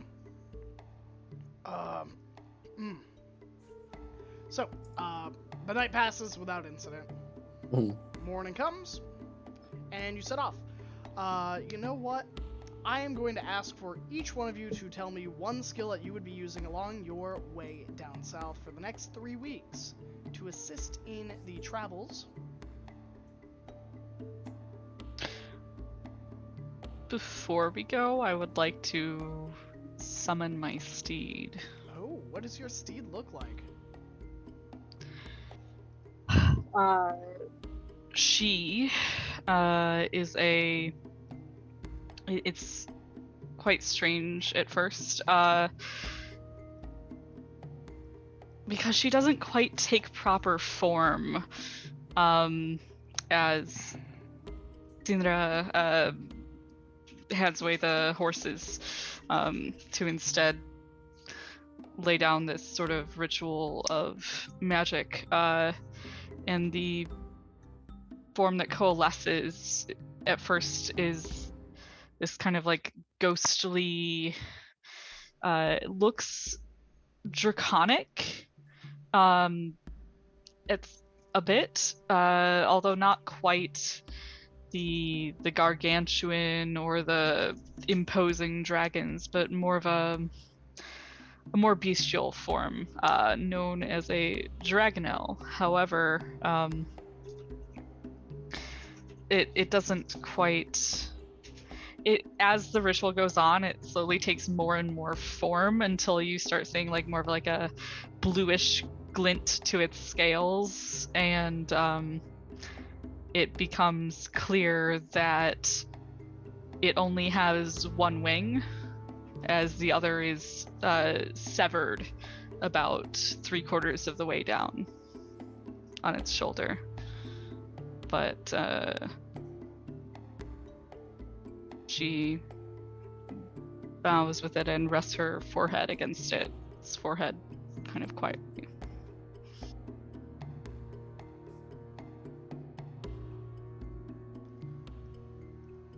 Alright. 8. Alright, so you begin your journey. Headed down south. The group of mischief makers themselves to quell the mischief they may have started. As you begin trekking, you will have been joined by the 6 dwarves from the 3 Coin Company that are here assisting you. All of them are very heavily decked out. It looks like they have one acolyte or like cleric-y person, maybe not a cleric, and then it looks like the other dwarves are just, dressed in heavy armor, shields, axes.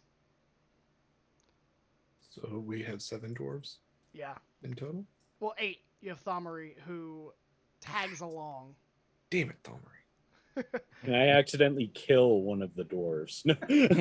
Well, yes and no. That's the lost 8 dwarf is Deady. Dead and Grog ate him. Yep. Grog ate its corpse. Sounds about right. Sounds about right. Would you like to have us vocalize what we're doing for the trip? Yeah. So I'll go around. You know what? I'll give you some options. How about this? I will set up one roadblock for every week, and it will be a open kind of free-form roleplay where you will tell me, each one of you will take turns telling me what happened next and how you got out of it. And then I will make a roll behind the scenes and, either, have you guys get hurt or helped, depending.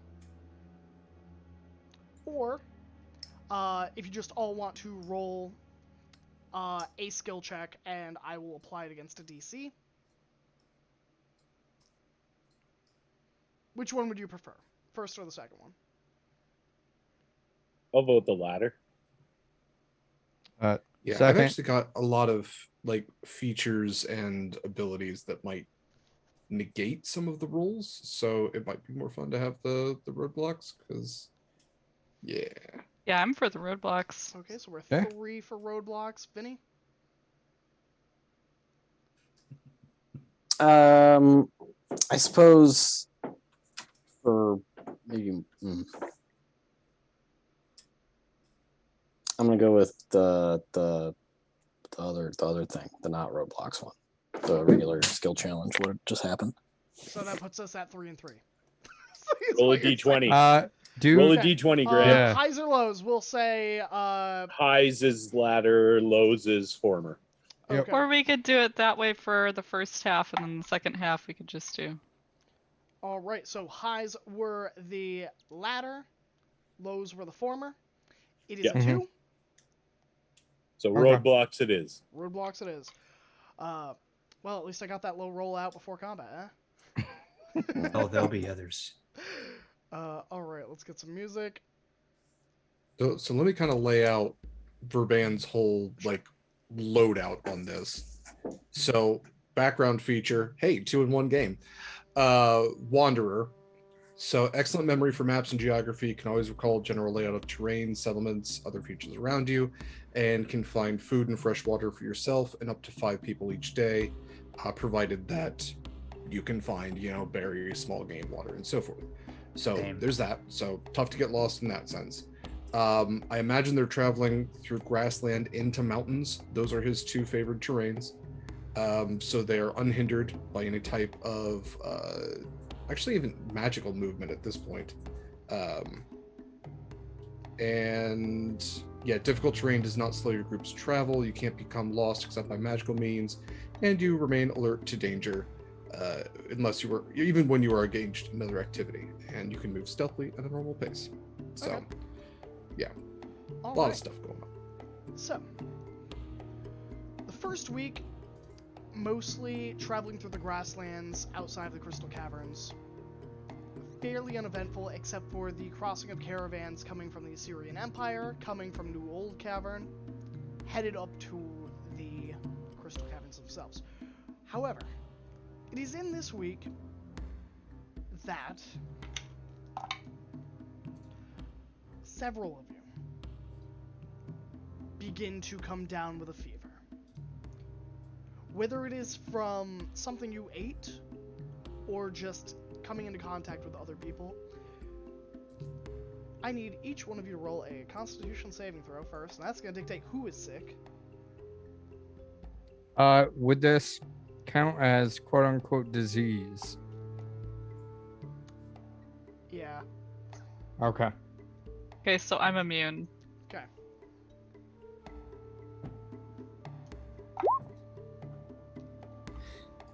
$20.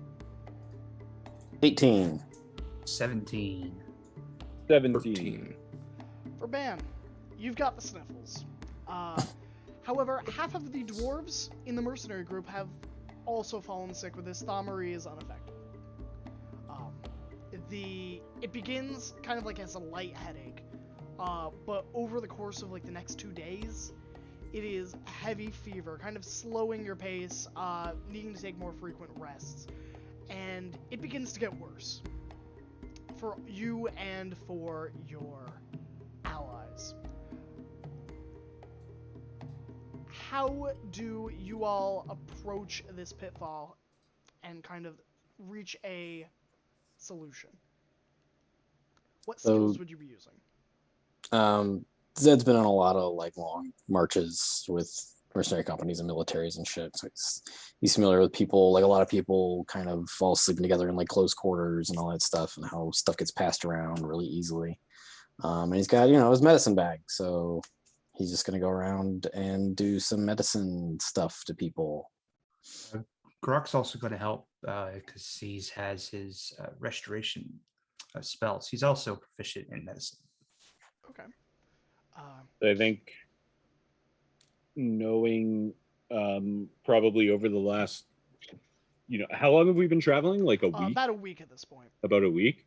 So you would notice for the most part, Kier is like stoic, quiet, and distant, and just seems to watch more than anything, and would probably go and, when people are getting sick, poke Verban, because Verban seems quite adept at the natural aspects of things, and would try and get him to help her go out into the bush and whatnot to find medicinal herbs and stuff like that to replenish Zadar's medicine bag. I want to go for nature or survival. Okay. One of the two. Brodus? Sinra? Well, Oh, they're not able to fix this between them. Oh, they will. I just want to know what everyone is doing. Brodus, I think you specified that you wanted to be reading your book. If you would like to be reading your book instead. Yes. Okay. Yes. Now, I'll try and be more of a guarding, stable presence while other people are dealing with all of this. So more of the physical tasks in camp, gathering stuff they need, getting the firewood, making sure people are all safe and sound. Okay. Easy enough to do. Sinra, you begin to kind of take up the more monotonous tasks, keeping the group of you all warm, comfortable, watched out for. While Zadar, Kier, Garak, you begin to take care of the injured and the sick. Zadar, between the three of you, you are able to kind of work up a poultice, and within a few days, the symptoms seem to be lessened and then alleviated altogether. Brodus, roll me your investigation check. Ooh, I'm actually rolling not bad. 23. 23. All right.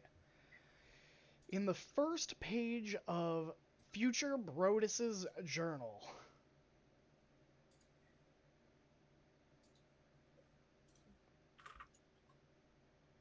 Oh, that's the wrong one.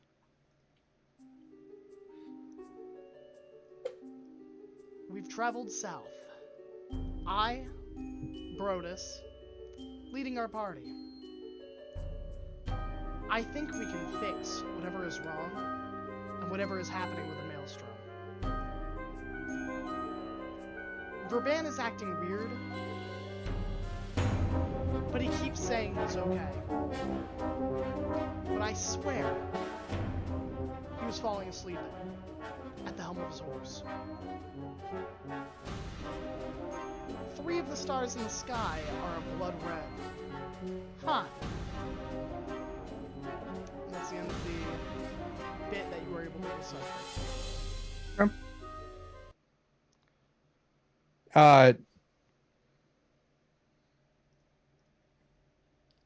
Upon reading that, and being that I'm doing this at night, what is going on with the stars? There are 3 blood red stars that are almost like a straight line from each other. Okay. Huh. All right. Sounds good. All right. Week number 2. As you move on from the plains to the mountains themselves, your mount's well suited for the environment itself. You come across a cupcake that lies in the middle of the road.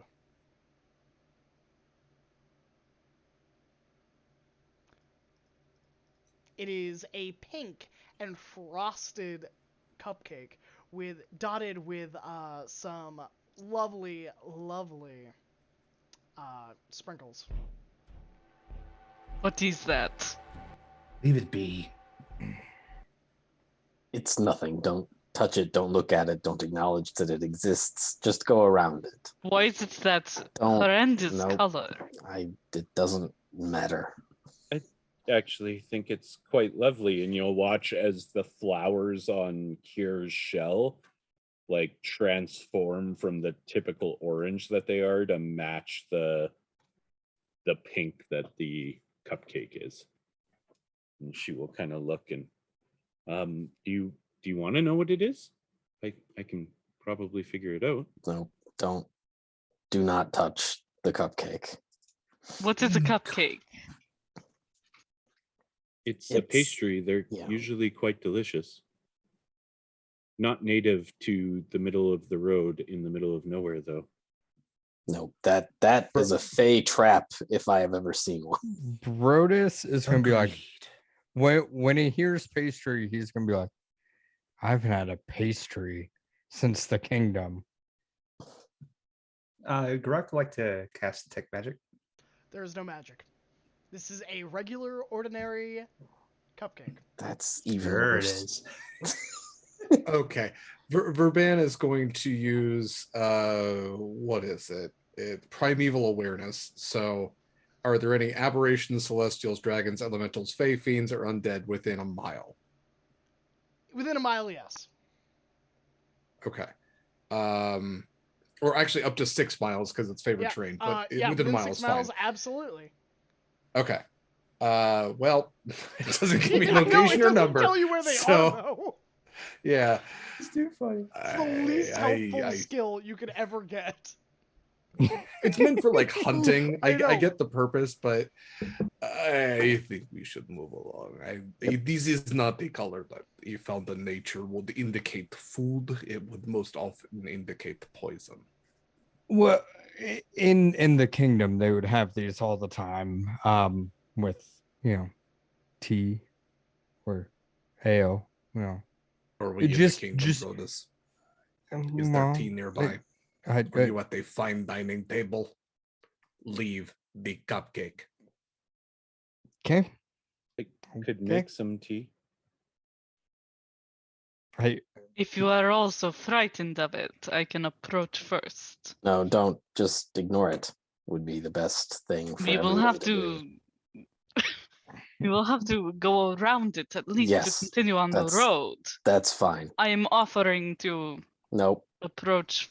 I will do it anyway. Garak gets off his lizard and starts to just pick it up and eat it. Sure. Zed will. Okay. Yeah. So, whatever. as you move about 15 feet to the cupcake, you feel the road give way. As the ground beneath your feet and around the cupcake falls into a pitfall trap. Dug by who knows what madman or madwoman could have done such a dastardly deed. The cupcake is smushed as you fall You would take damage, but because we're doing long rest, I'm not going to do this. Instead, I'm going to say it takes you a level of exhaustion to get out. Fine. Too easy. Yeah. That's not Why do you usually say what that? cupcakes do. Hey, This is why this is it kind of even though it's smushed, it kind of like scoops it up. This is why you don't touch cupcakes. And he throws it at Brodus. That is not There's your usually what cupcake. cupcakes do, and this is Eat not it. usually where cupcakes are found. Put 2 and 2 together and figure out it means no cupcake. Eat it to be gone. And he gets back on his giant lizard and continues on. Oh, Alright. Brodus will eat that cupcake. Yeah, the little bits that are the smushed cupcake that was thrown at Yeah. It has been smushed under a 400-pound lizard person in a dirty hole, Brutus. I I am Have- proud of you. Eat that I- cupcake. have been away from the kingdom for a while.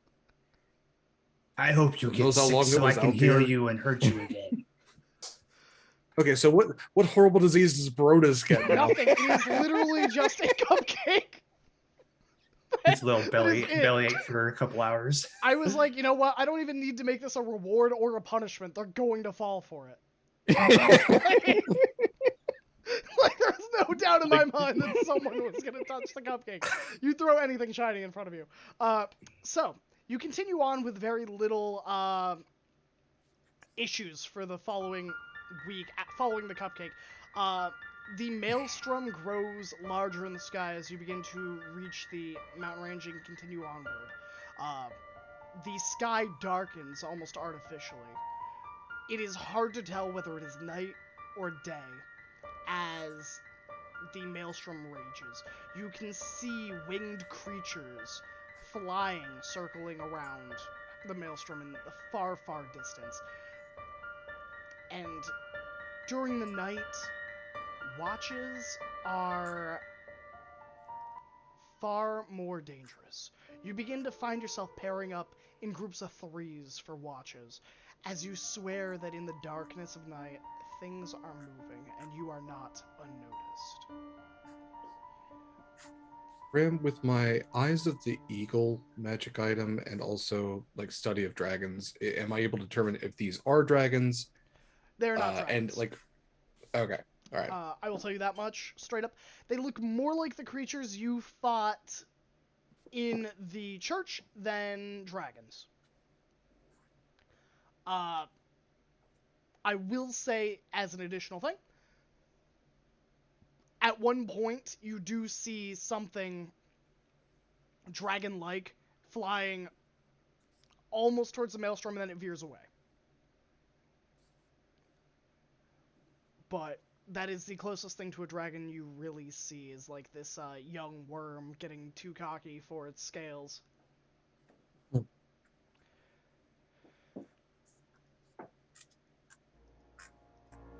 During this week, would it be possible for me to spend some time with our mercenary accompaniment Of course. and attempt to I guess get to know them a little bit and try and how would I kind of persuade them toward the toward like bravery and getting like them a bit invested in our quest and what we're doing, to maybe make them a little less likely to run or abandon us in the face of actual danger. Of course, yeah. You can roll me a persuasion check. I think over the course of these 2 weeks so far, you would have had plenty of time to kind of build a rapport. You learn that their names are... Let me check my notes.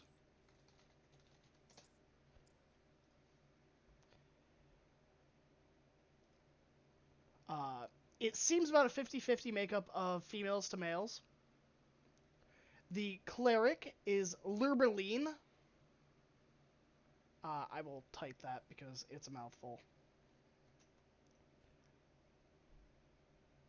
Lurberline is the cleric. The 2 other females are Philly and Millie. And the 3 males are Bori, Tori, and Gawain.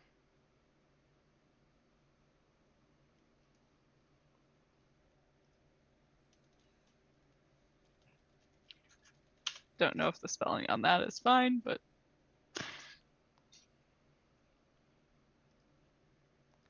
Um, That's why you make it phonetic yeah. when you guess. Philly, Millie, Lurbeline, Bori, Tori, Gawain. okay. I rolled a 11 for a 22. Okay. Yeah, they seem pretty confident. Like, you get the sense that these are not easily frightened dwarves. They have been in some sketchy places. They regale you with some stories of like how they've gone into ancient tombs and delved like the Underdark. One of them's like, "Oh, I fought a myconoid. It was like manipulating people's minds." Crazy. You get the sense that they're pretty seasoned. I would say, the only time they are going to run is for self-preservation, where there is no good outcome except run. Like, they are going to stand with you until it is clear you're all gonna die. Okay. Where, their presence won't make a difference. I guess besides that, I just want to inspire them a little bit towards viewing what we're doing as like a sort of like a righteous thing, and see if I can make any of them kind of like drink the Kool-Aid and not necessarily only be in it for a payday. Sure. If that makes sense. Yeah. You get the sense that some of them, I'll say, Millie and Philly drink the Kool-Aid. They are gung-ho. They are ride or die when it comes to dwarves. They're just like, you want us to toss a ring in a mountain 7,000 miles away? We're done. We'll do it. Like, you say the word, you got it. The rest of them are kind of still like a little bit more veteran, where they're like, Mm-hmm. paydays are nice, but living is better. Sounds like Philly and Millie are paladin material, One and could the say others that. aren't. Sounds like it. All right. So on the 3rd week, as you near the maelstrom itself, you begin to almost go down the mountains into ravines in between these giant mountain ranges that you are kind of set on the center in between them to kind of traverse.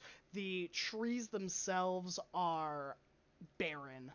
They are almost like broken twigs that some toddler has stuck in the ground, that they have just dug up from the ground itself. The rocks are barren, and the grass itself is this lifeless, dull gray. The very sky doesn't show any sunlight, and it is miserable. On a particular day, as you begin to move through the various mountain ranges that reach far, far, far beyond you could imagine, with crooked peaks and jagged eaves, these massive formations seem to almost corral you in a destination, if you will, funneling you through. There are a few streams and such that you kind of ford easily enough. But you come across this old carved entrance in the side of a mountain. It is ancient and old, covered in dwarven runes, with this giant carved sculpture of, it looks like a mix of a human and a cat, resting with its paws in front of the entrance. As you approach in your party, the creature lets out a throaty purr. Ah, it has been so long since I had visitors.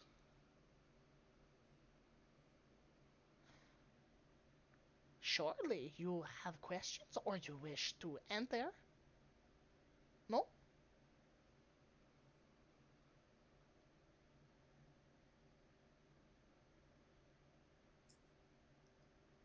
I'll I'll ask. Thanks. Excuse me. Sure. Do you know why the maelstrom is happening? What do you know about all that over there? I know very little about the darkening. I know that which slumbers is stirring. Mhm. The darkness and the creatures came after.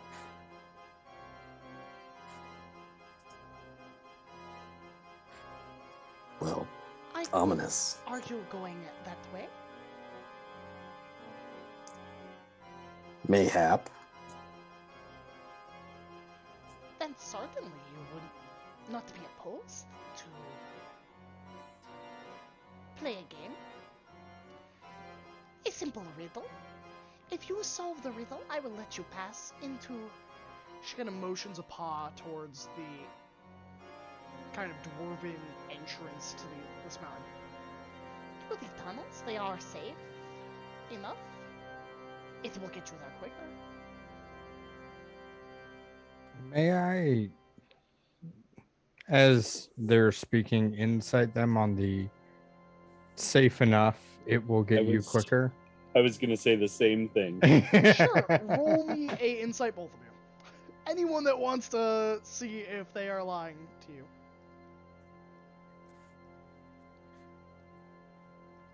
$21, but that's only because I have a plus 10. Okay.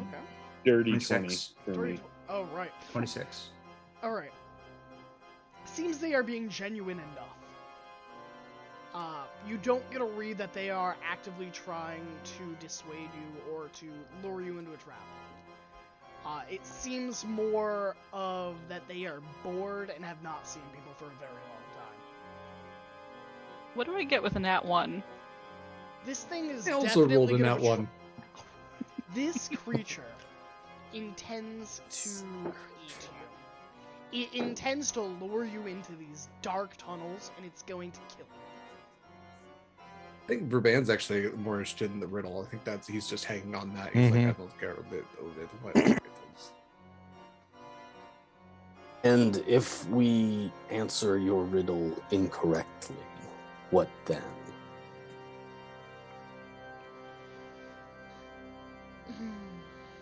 Usually, I would say I will eat you.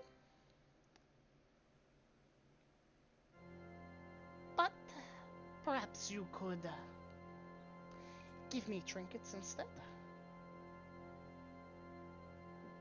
I think that's an okay deal.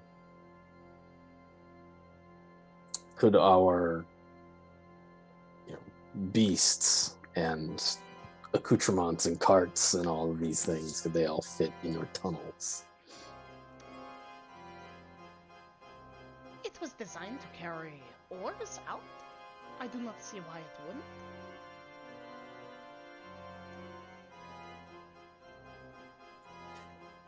Okay. So, to what is your Show me the riddle? trinkets first. I would like to look at them. Personally, have a handful of crystals and the studded leather armor that I was until recently wearing for my safety.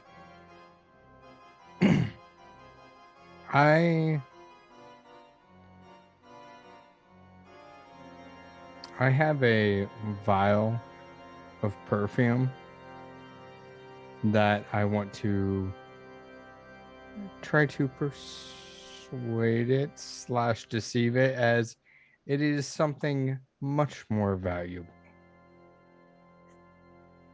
Oh, Mm-hmm. one moment. So she looks at you, Verban. Okay, so those are the trinkets. You will get a riddle. If you choose it, if you get it right, you can pass, and then I will go to the next one. So we all have to answer a riddle. Of course, all of you are going in. It seems only fair.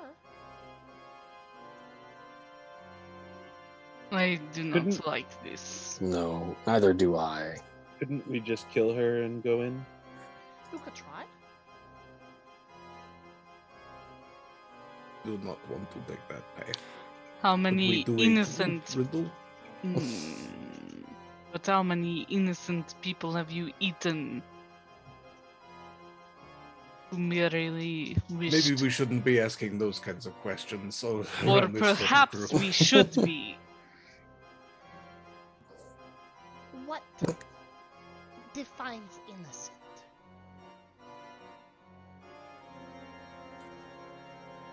How many unarmed travelers have you eaten because they could not answer your questions or pay your tithes?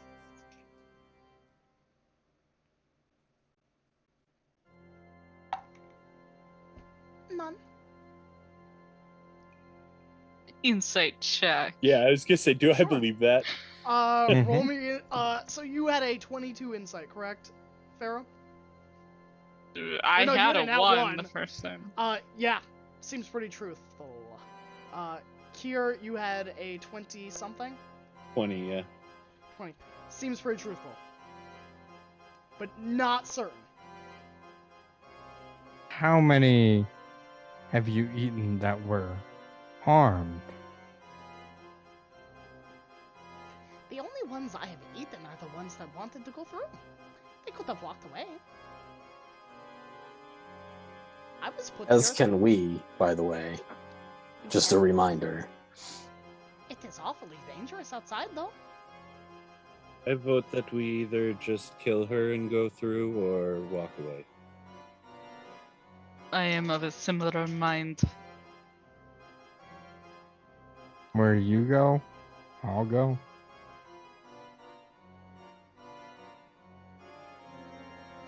Where is it you are going? That is not something you need to know. I have been here longer than you have. I have been Have here you since been the here? dwarves built this place.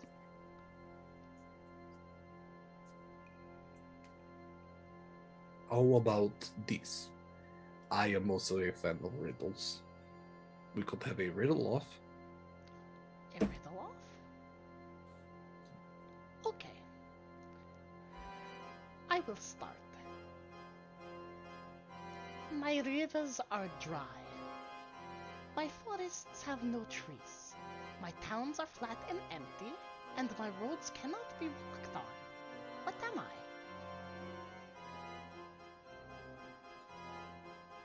One more time, so I can. My rivers Turn are down the dry. music. My forests have no trees.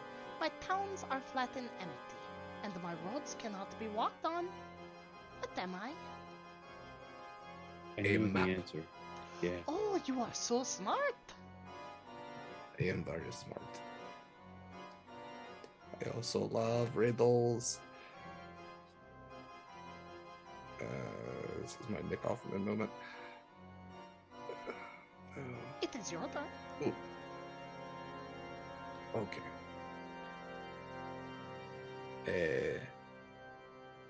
Men have killed to feel my weight.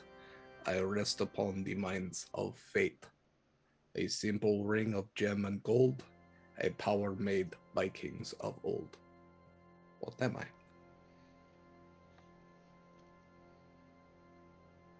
That is a good one. See, now is the point where Graham doesn't know it, but a Sphinx might. The Sphinx might. Oh, what is the riddle? My power. Men have killed to feel my weight. I rest upon the mines of fate. a simple ring of gem and gold, my power made by kings of old.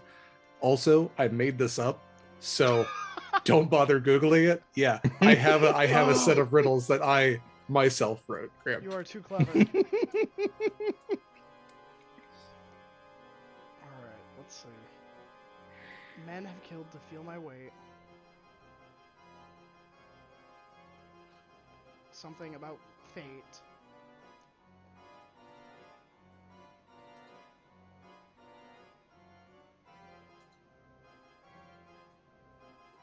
Courage? It is not courage. You can guess again.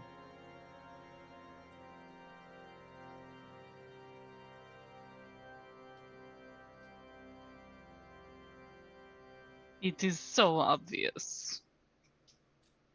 Quiet, Sinra, she's thinking.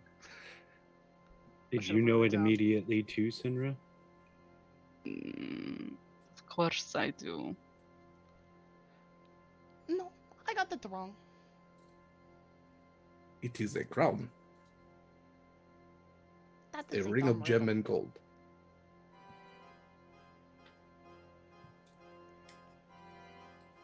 I have more if you would like to do this for fun. Or I could in fact have a riddle for every one of my party members.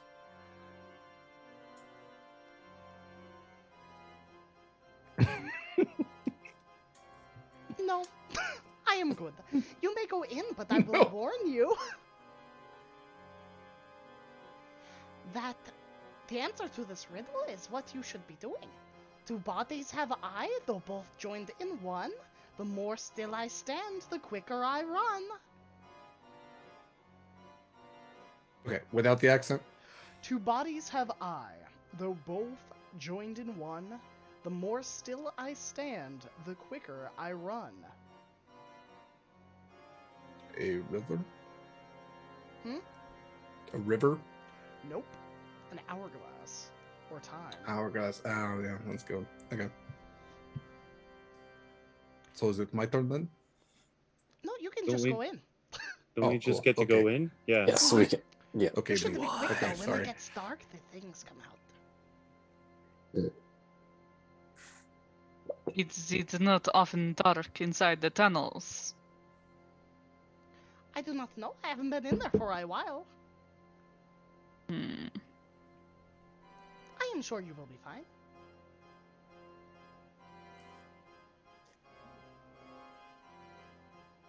It's Okay. okay. I have lights that can guide us.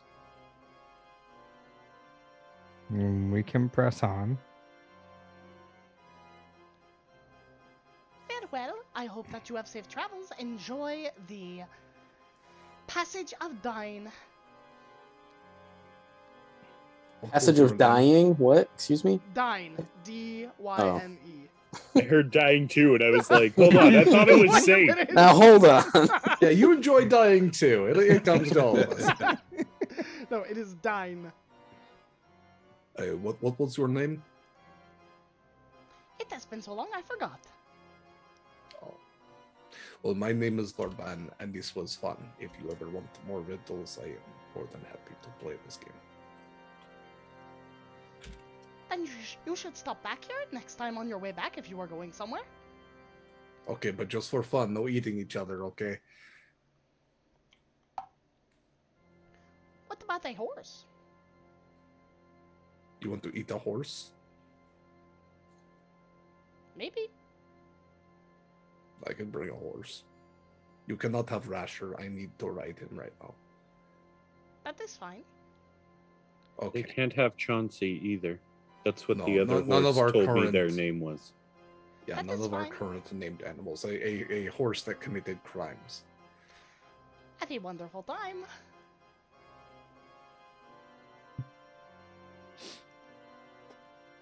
All right. I'm in. I'm Yeah, in. I'm in yeah. here. So the tunnels themselves, as you enter, very dimly lit.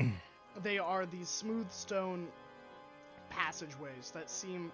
It is almost like someone carved a hole through the mountain. It seems to veer and go downwards then upwards. It is a set of stairs that kind of cascade down before rising. It takes you about an hour. It is pitch black, and at parts you can see part of like, it's kind of like a pentagon of an entryway where it has like this elevated ceiling that's at an angle, and then the rest is like flat.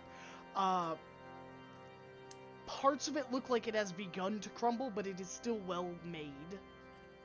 And there are branching off passageways going to the left or the right into sub-halls that look like large rooms that have been vastly abandoned for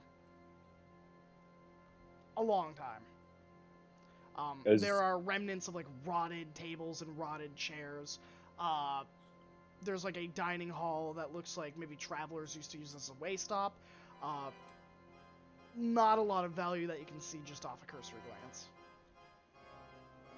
So I would say that when we got in there, Kier would have plucked one of the nice pink flowers from her shell and pulled out her wand on the right hip and would have placed the flower on the tip of the wand, and as she places it there, the flower turns white and then just keeps getting brighter and brighter, and she would cast light and keep light going on the tip of the wand as we're traveling, because she cannot see in the dark. So All right. Garak would have done this anyways. On his staff. All right, so you've got like 60 plus feet of light.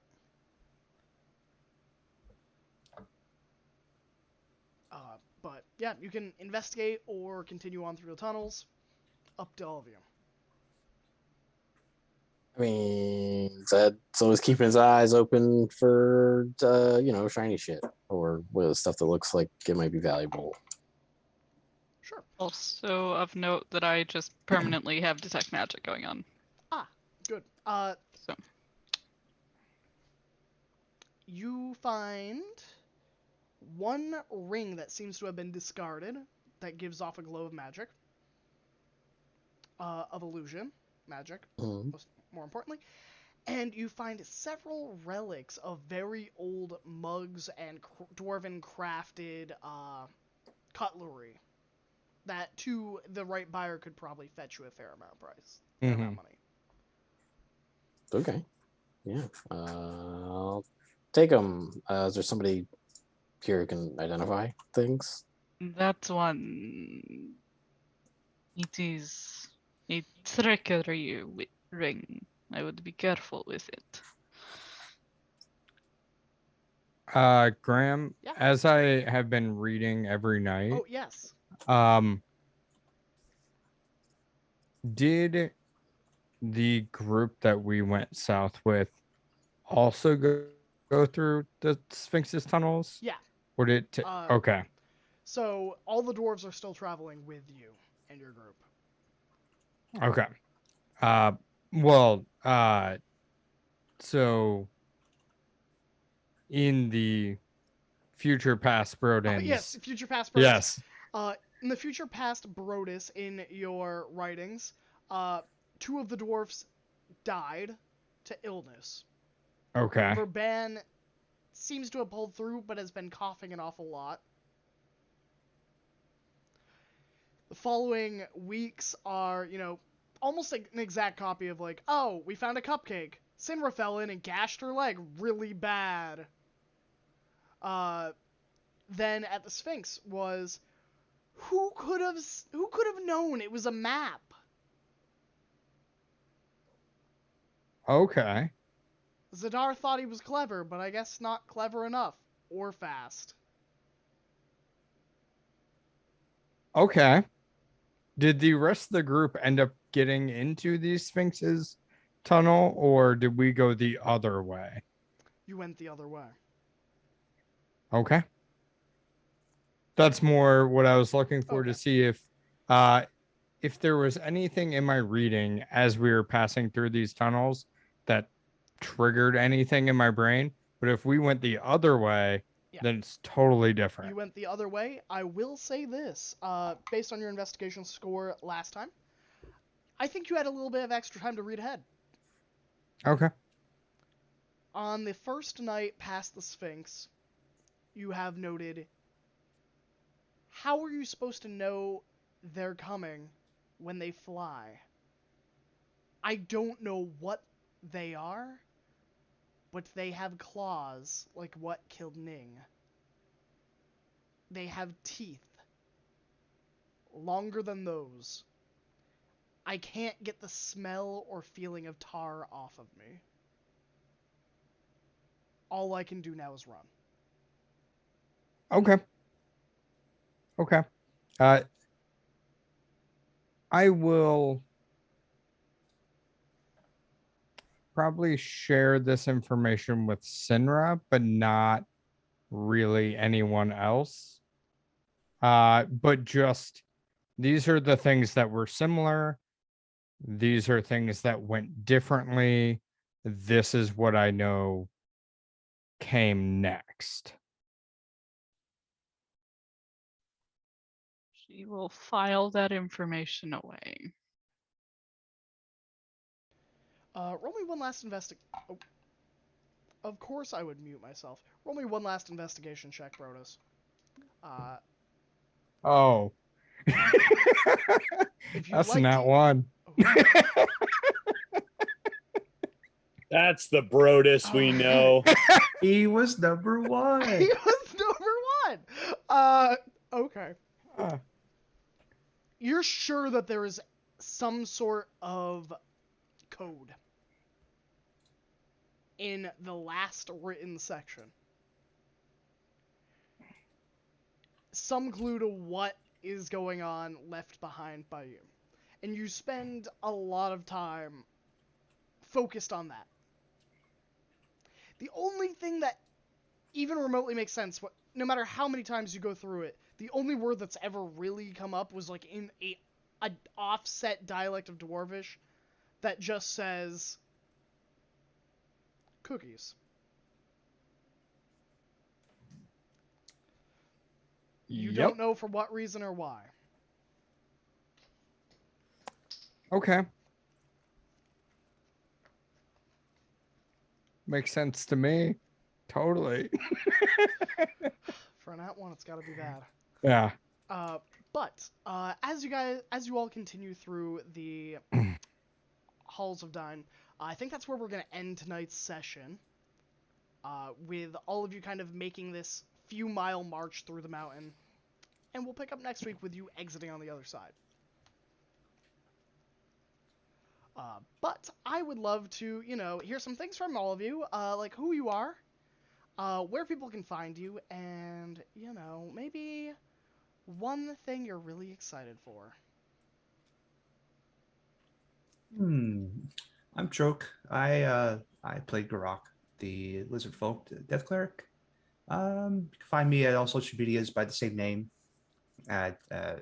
Probably hopefully be a little more active now that I moved in, thank goodness. So no big projects coming up, but everything's always brewing up in the background. I'm excited mostly because I forgot this week to ask Sinra about her new shiny bits on her eyes. So what's going on there? He's noticed it twice now. He's just waiting. He's just waiting to find out what it is. Off to you, Al. Oh, thank you. I am L. I go by L Street Gaming on everything. You can find me there on Twitter. You can also find me as one of the archons of the FreeForge Discord. Oh my gosh, you can catch me here every second week doing the lovely Kier, who is a Turtle Druid Wizard. You can also catch me on my own stream, which I restarted this past weekend, where I play single-player games, lots of League of Legends, because I love that game, and all that kind of stuff. I am super excited for episode 3 of Stay Alive, which is the new show on the FreeForge Twitch platform, which will be on tomorrow at 7 p.m. Central. And we are continuing our FreeForge charity drive, GleeForge, to support Toys for Tots. And after our in Discord game that we had tonight, we are now sitting at just over $3,100 raised on our third day of the charity drive. So lots of fun Discord events, lots of fun stream stuff. Come hang out with us, and I'm excited for all of that. That's still going on for another 10 days. Derek. Thanks, so. Hi, everybody. I am Derek Sword. I played Verban. Yeah, so a lot of my projects are on hold right now, but in the meantime, I can be found here on Graham Cracker's channel every other Tuesday for, of course, Shards of Anarion, and every Friday for Gold Shine Investigation Agency. There I play a swampy bugbear named Griaz, who I love very, very much. I actually love all monsters, and you can tell because I'm also the co-host of the podcast Monster Crush. So if you also love monsters and learning about them, and also think that they're kind of sexy and want to give them all smooches, check out Monster Crush, wherever podcasts are found. My co-host Heavenly and I talk about cryptids and creatures and like their history and also like how their butts look. So check that out. There's that's another project that's kind of on hold right now, but there's a ton of backlog episodes and we are working on new episodes as we speak. So what I am looking forward to are all of my projects coming back. In February is the planned return date because I have an upcoming move and a lot of life changes, and yeah, February is going to be the date for it. So check out February. You can always follow my Twitter at dsword16 for updates on that. But yeah, Horizon's Call Season 2, other projects, Monster Crush, all that kind of stuff. So keep an eye out. And I will hand it off to Fox. Well, hello, I'm Fox or TTRPG Fox. You can find me at TTRPG Fox. And right now, as far as projects go, you can find me here every other Tuesday. And I have two off-stream games. One that we're doing a lot of fun stuff in, which I'm excited for. But as far as projects, the board game stuff, no new information. Some things got delayed with life things. And yeah, anything else I will post there. As far as things I'm super excited for is Act 2 of Arcane because I really love that show. So I'll hand it off to Pharaoh. Hey guys, I'm Pharaoh. You can find me on Twitter at Ferocious, which will be spelled out in the chat. I played Shards of Anarion today. On Fridays, you can find me on this very channel as Utaka, the Water Ganassi cleric rogue, Tempest cleric with some bugs and an attitude. What other than that, I'm mostly in some offline games, which leads me to what I'm excited about, which is a guest starring role in one of my offline games from Derek in a couple days, where he will be playing a dragon that the players will get to meet. So very excited for that. Wish us luck. I look forward to terrifying them with you, Derek. And I will pass it off to the one, the only, the Vinny. Hi, I'm the Vinny, and you found me. Good job. I played Garak? No, I played Zadar. Totally different character. The rogue guy. And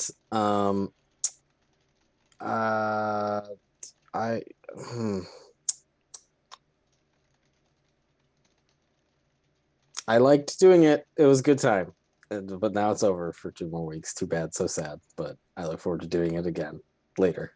All done.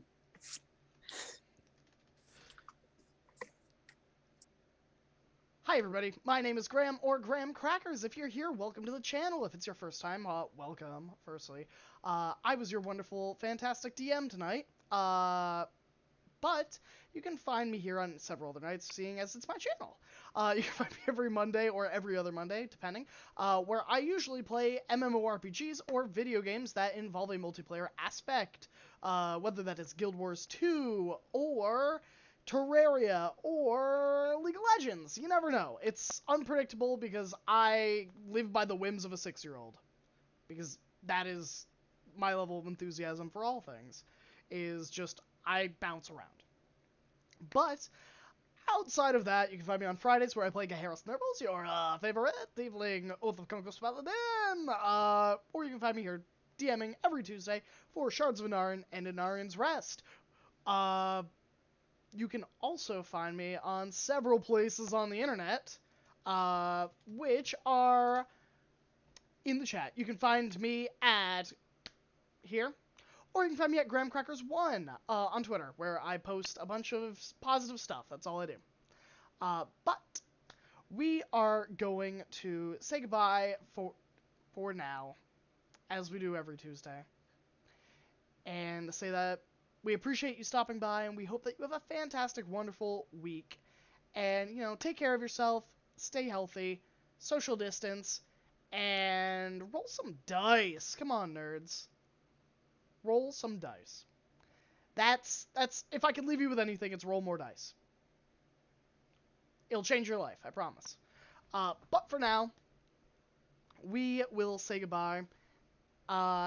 We will raid someone, let's see. Let's raid We Are Nerdsmith. And we're going to just spam some Graham love in the chat. Say, good luck. Don't roll nat ones. Don't pull a Brodus. I don't know. Don't die. But we're just going to wish them some luck and spread some positivity. I hope you all have a wonderful night, and we will catch you soon. Bye for now.